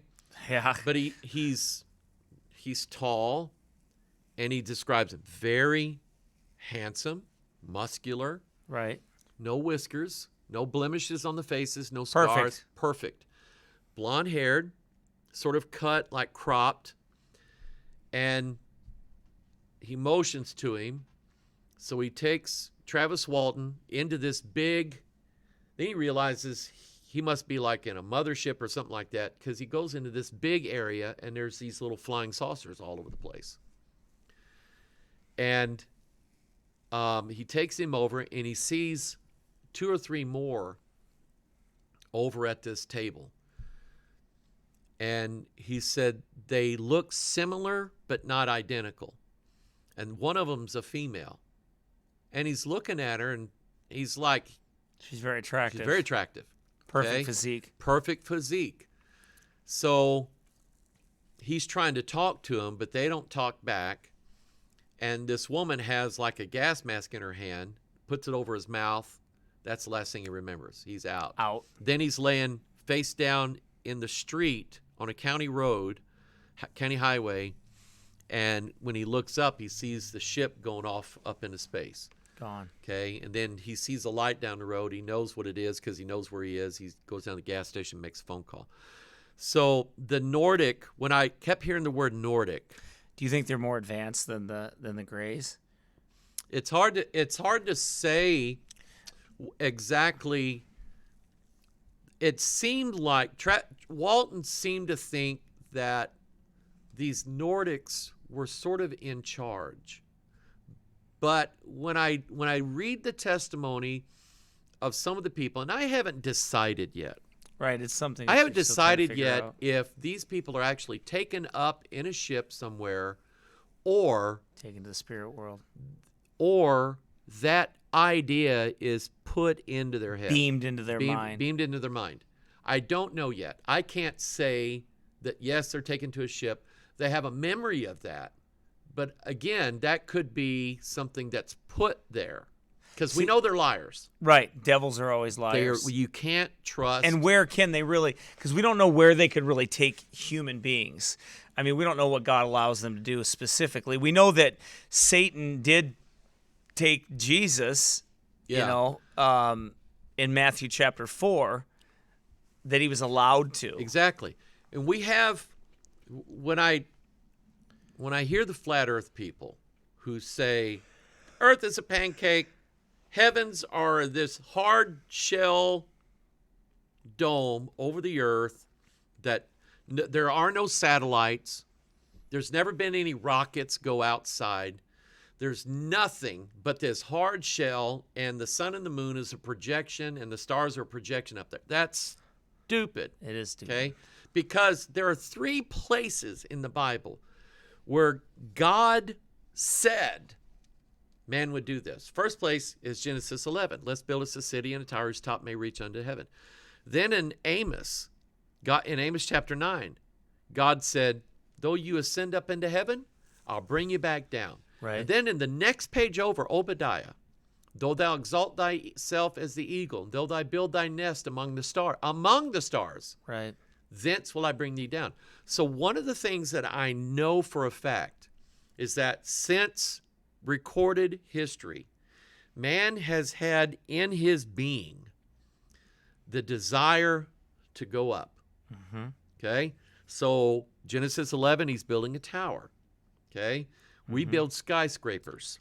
Right. Then we learn how to fly.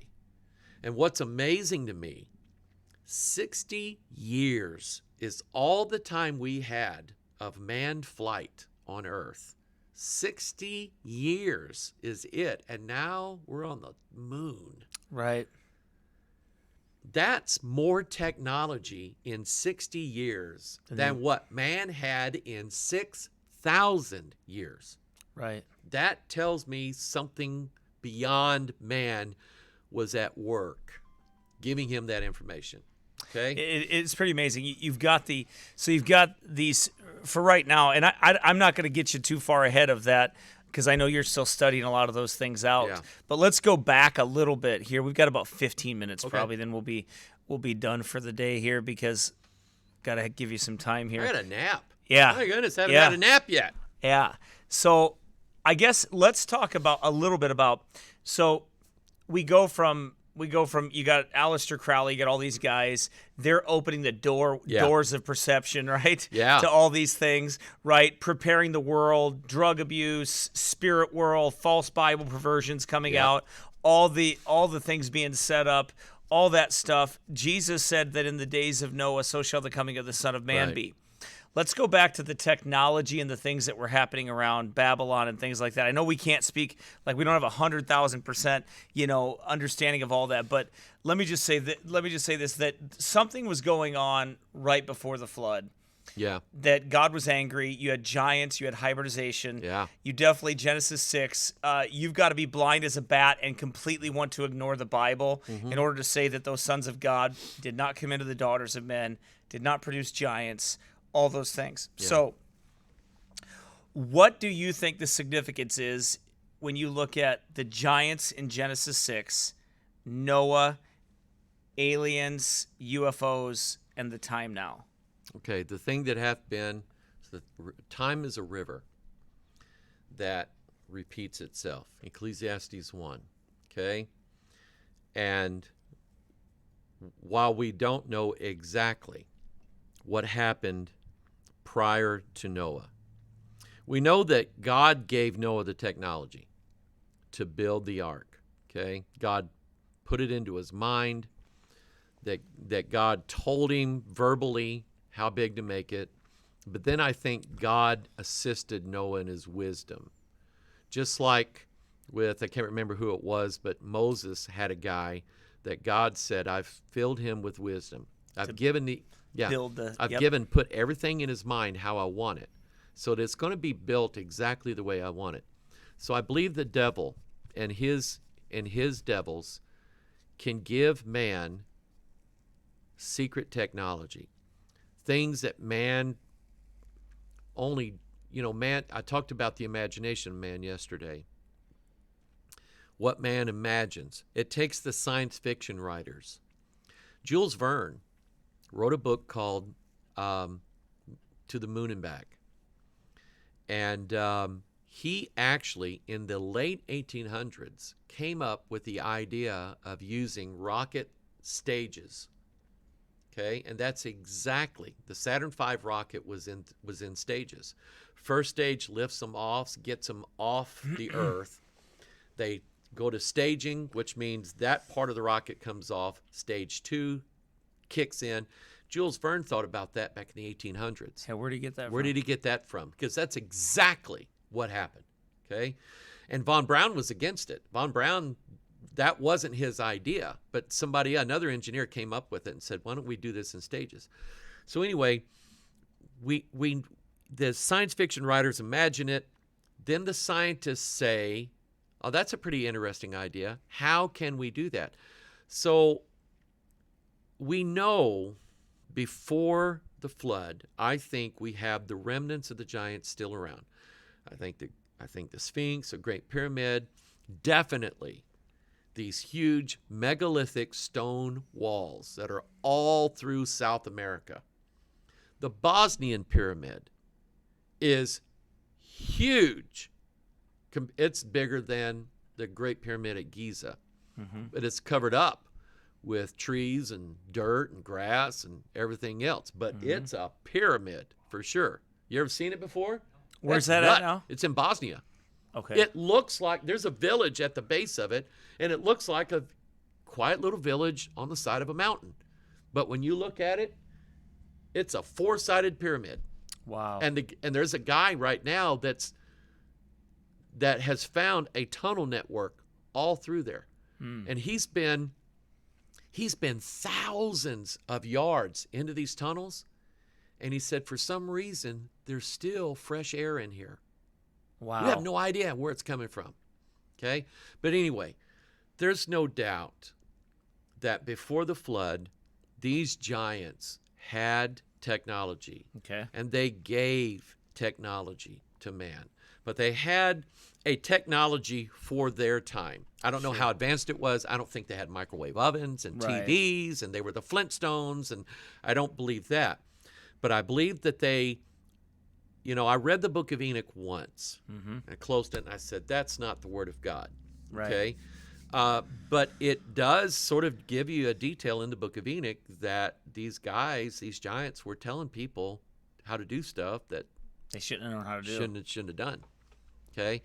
So I believe the thing that hath been is the thing that shall be. And so what I was saying about man has this desire to go out beyond the earth and Right. the moon and Mars is that one of the things that I absolutely believe is being worked on is the ability to get man beyond earth. Ben Rich, who was the CEO of Lockheed Martin Skunk Works, top secret government contractor working on like the B-2 bomber, stealth bomber. Ben Rich made a statement, known statement, and he said, we do now have the ability to take ET home. So I believe that the technology exists. I don't know if it's been used yet, but I believe the technology was given by these principalities, powers, to mankind, maybe deliberately, maybe accidentally, but I do believe that man is either going to get or already has the ability to go beyond this solar system. It's man's desire. Right. And think about it. God's going to judge this earth. He's going to pour out his wrath on it and everybody that's on it. And so why did God say twice, though thou exalt thyself as the eagle, thence will I bring thee down? If you leave and go out there, I'm going to drag you back down here. I'm going to make sure you're here.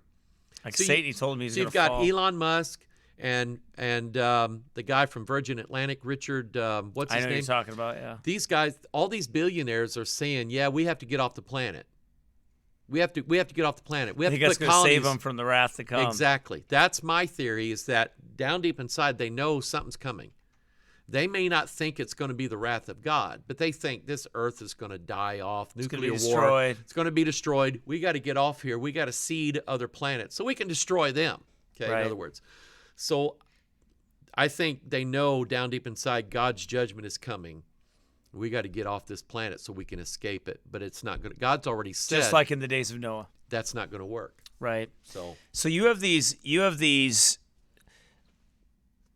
I guess the common knowledge now that about these gray aliens and these other, gray aliens, you hear about the Nordics sometimes, and you're saying there's another class probably of reptilians. yeah, Is that those are different than those two? yeah. And then you have these They're the dragons, the fiery serpents. the fiery serpents, which is not far-fetched No, it's because not. it's in the Bible, so we see, And and they- they're like men. And they bit those guys. They bit the Israelites. Right. And poisoned them, killed them. And I don't think that they're. I think that it's more that all these beasts and these other things that are being developed. Well, actually not developed, but they're out there already. Yeah. Do you think? Okay. Do you think these gray aliens and these Nordics and things like that?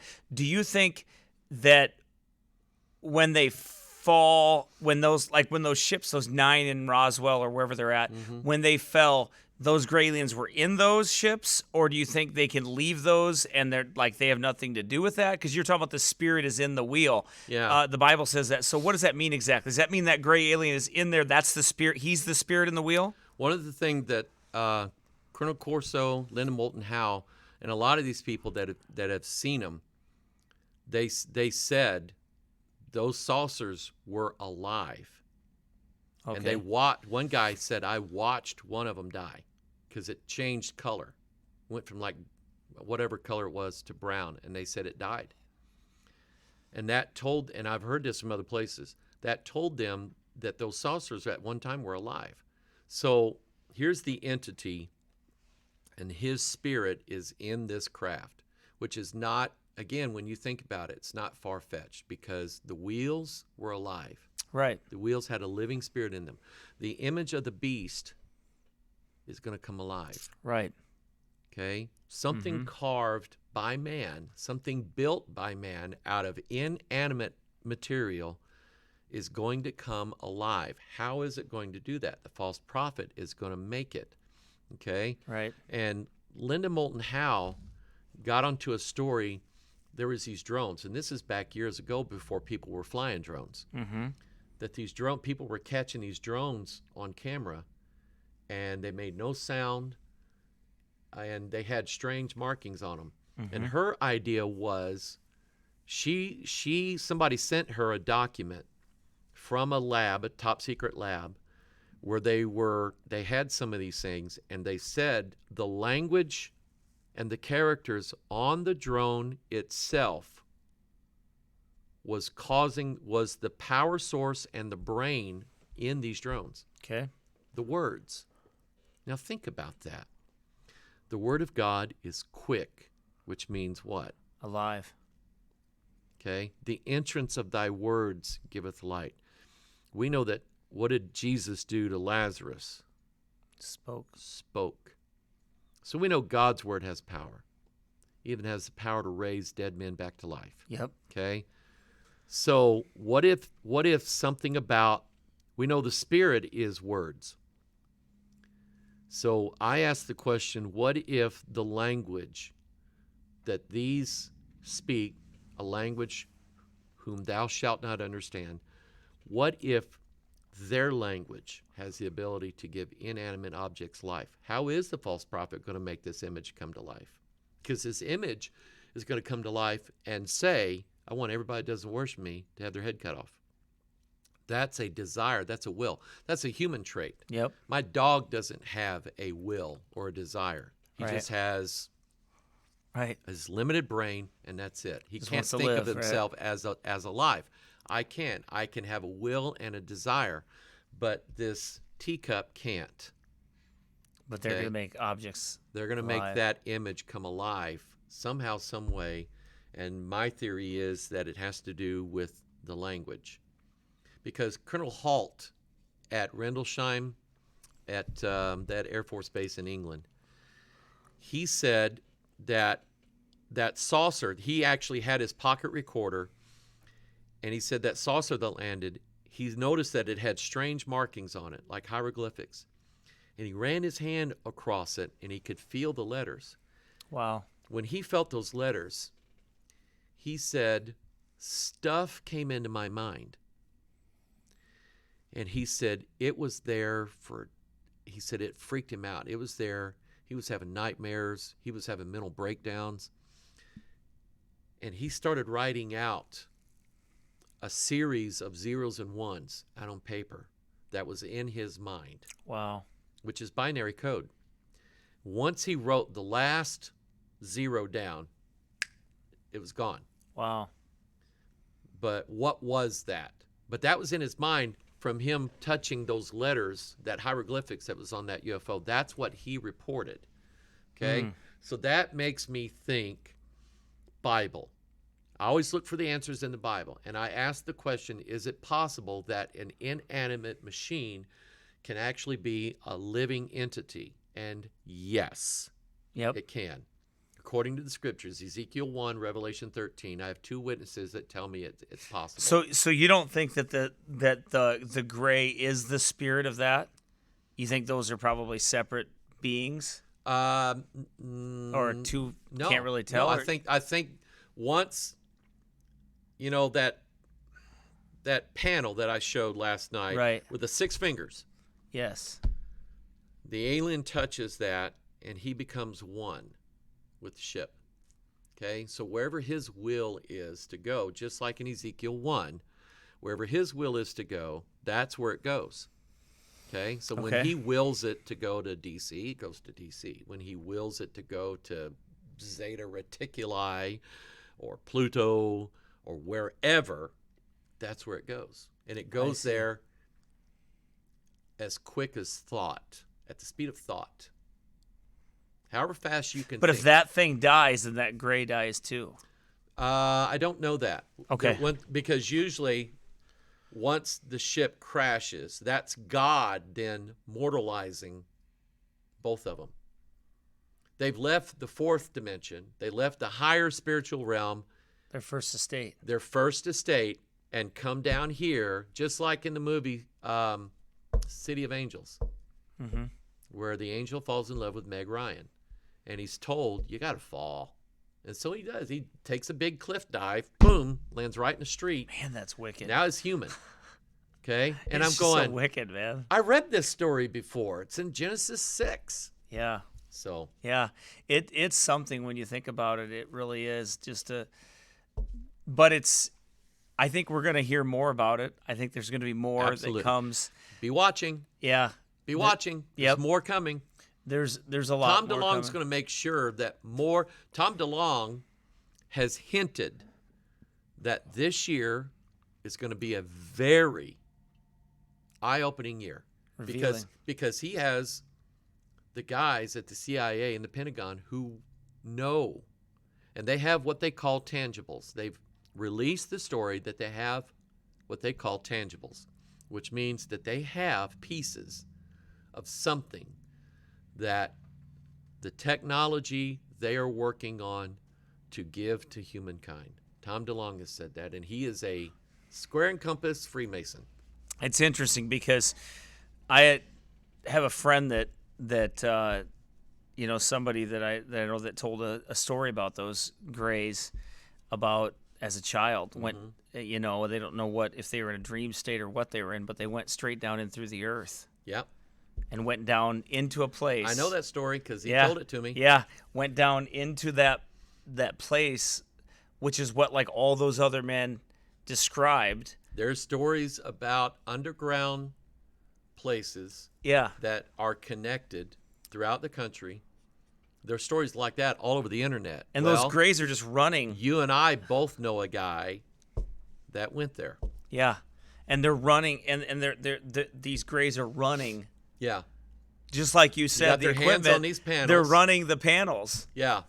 And they turned around and looked at him, and it was like, what are you doing here? Yeah, he wasn't supposed to be there. Yeah. And then all of a sudden it was like, phoop, He's back in his body. he was gone. This is before he was saved, Yes, and as a child. his mother, because he said, I recorded him, and he said Yep. I could say it. Yep. His mother was a hostess at what famous place? Bohemian Grove. Bohemian Grove. Yep. Okay? Yep. Because that was her line of work. Yes. And that's how he grew up. And he had a fascination with the occult from a child. And he said he could astral project. And he had Okay. imps and different things visit him. Yep. Doleful creatures Doleful creatures. would visit him. Yep. And animate different things, Yep. objects. I had it when Thanks. I told this recently. And I had a family come up to me and they said, Pastor, we got to tell you. And he said, you can believe this or not. When our daughters were little, we heard them screaming one night. We jumped up out of bed, went into their room. One of our daughters was standing up, watching these scaly little creatures dancing around their other daughter's bed. And she was like passed out, going like that, just babbling. And boom, disappeared. So they said, we anointed the walls, the bed, the house. Everything they could think we of. anointed the girls. We prayed, fasted, and haven't come back since. But I'm going, why don't I believe them? I don't have a Right. reason to. What would be the purpose to lie?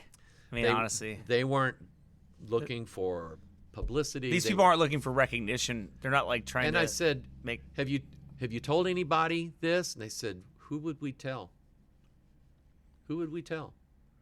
Okay? Who's It's gonna like believe us? The gal that saw Bigfoot when she was 13 years old. Right. I asked her, who have you told? She said, well, we told our mom and dad.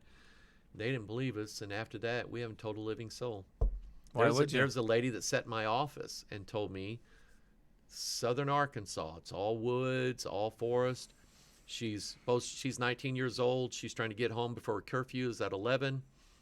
And she said she's going down this old country highway out in the middle of the woods, and there is a centaur standing there on the side of the road. Human, half beast thing just standing there. And she said, I asked her, I said, how long did you see it? She said, about 6 seconds. And I went, 1, 2, 3, 4, 5, 6.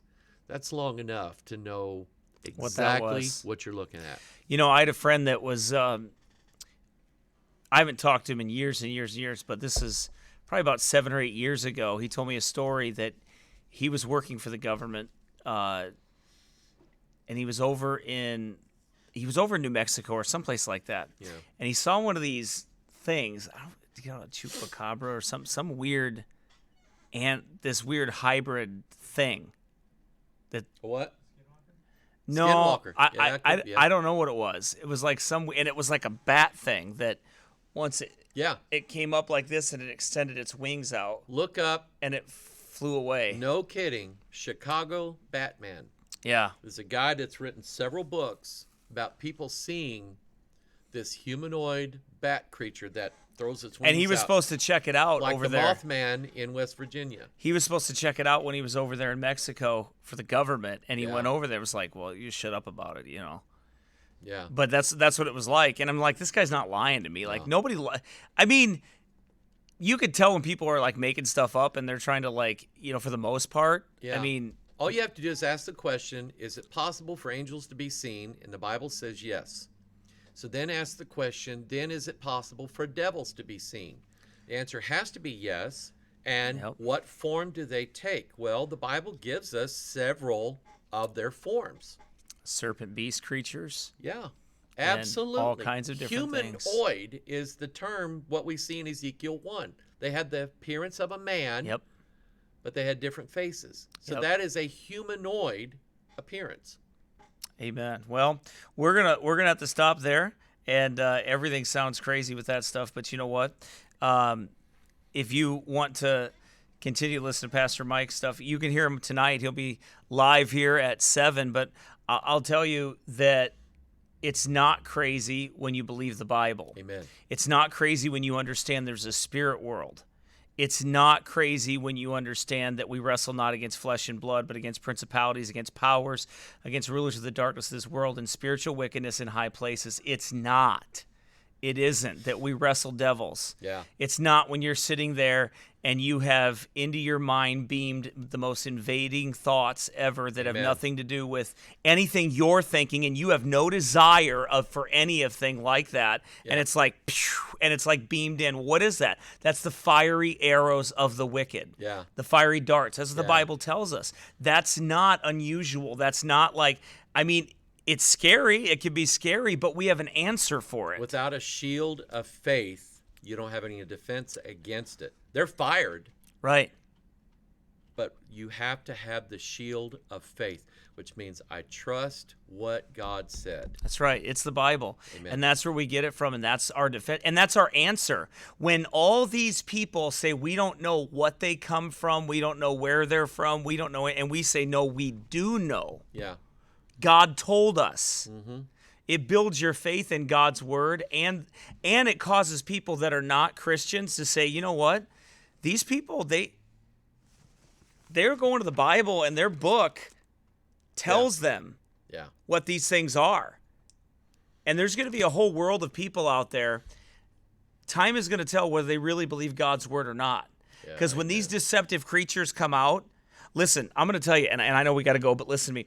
When these deceptive creatures come out, and the deception that people are going through, we talked about the stressful mind yesterday. You talked about all that stuff, and how the spirit world works, And what we don't understand, the amount of things and delusion that's being thrown at people when people suffer depression, anxiety, and all this. It's not all spiritual, Right. but I'm telling you, show a up. lot of it is. Those devils come and they start firing at you, Yeah. and you don't understand where it's coming from. And that's the visible deception that is going to come to this world and is coming, and it's going to rock some people. They're going to question their faith. Yeah. They're going to be like, well, my preacher never told me there was anything such as aliens and UFOs and all this other stuff. They didn't tell me anything about that. And we're going to be like, well, we did tell you. Yeah. It's here, and God has an answer for it, and you got to believe his book, because strong delusion is coming. Yep. And people are going to believe a lie. If you have any experience with anything like this, send me an email at witness@cryptidbible.com and give me permission, and I'll put it on our website. Amen. All right, guys, take care. We'll talk to you soon.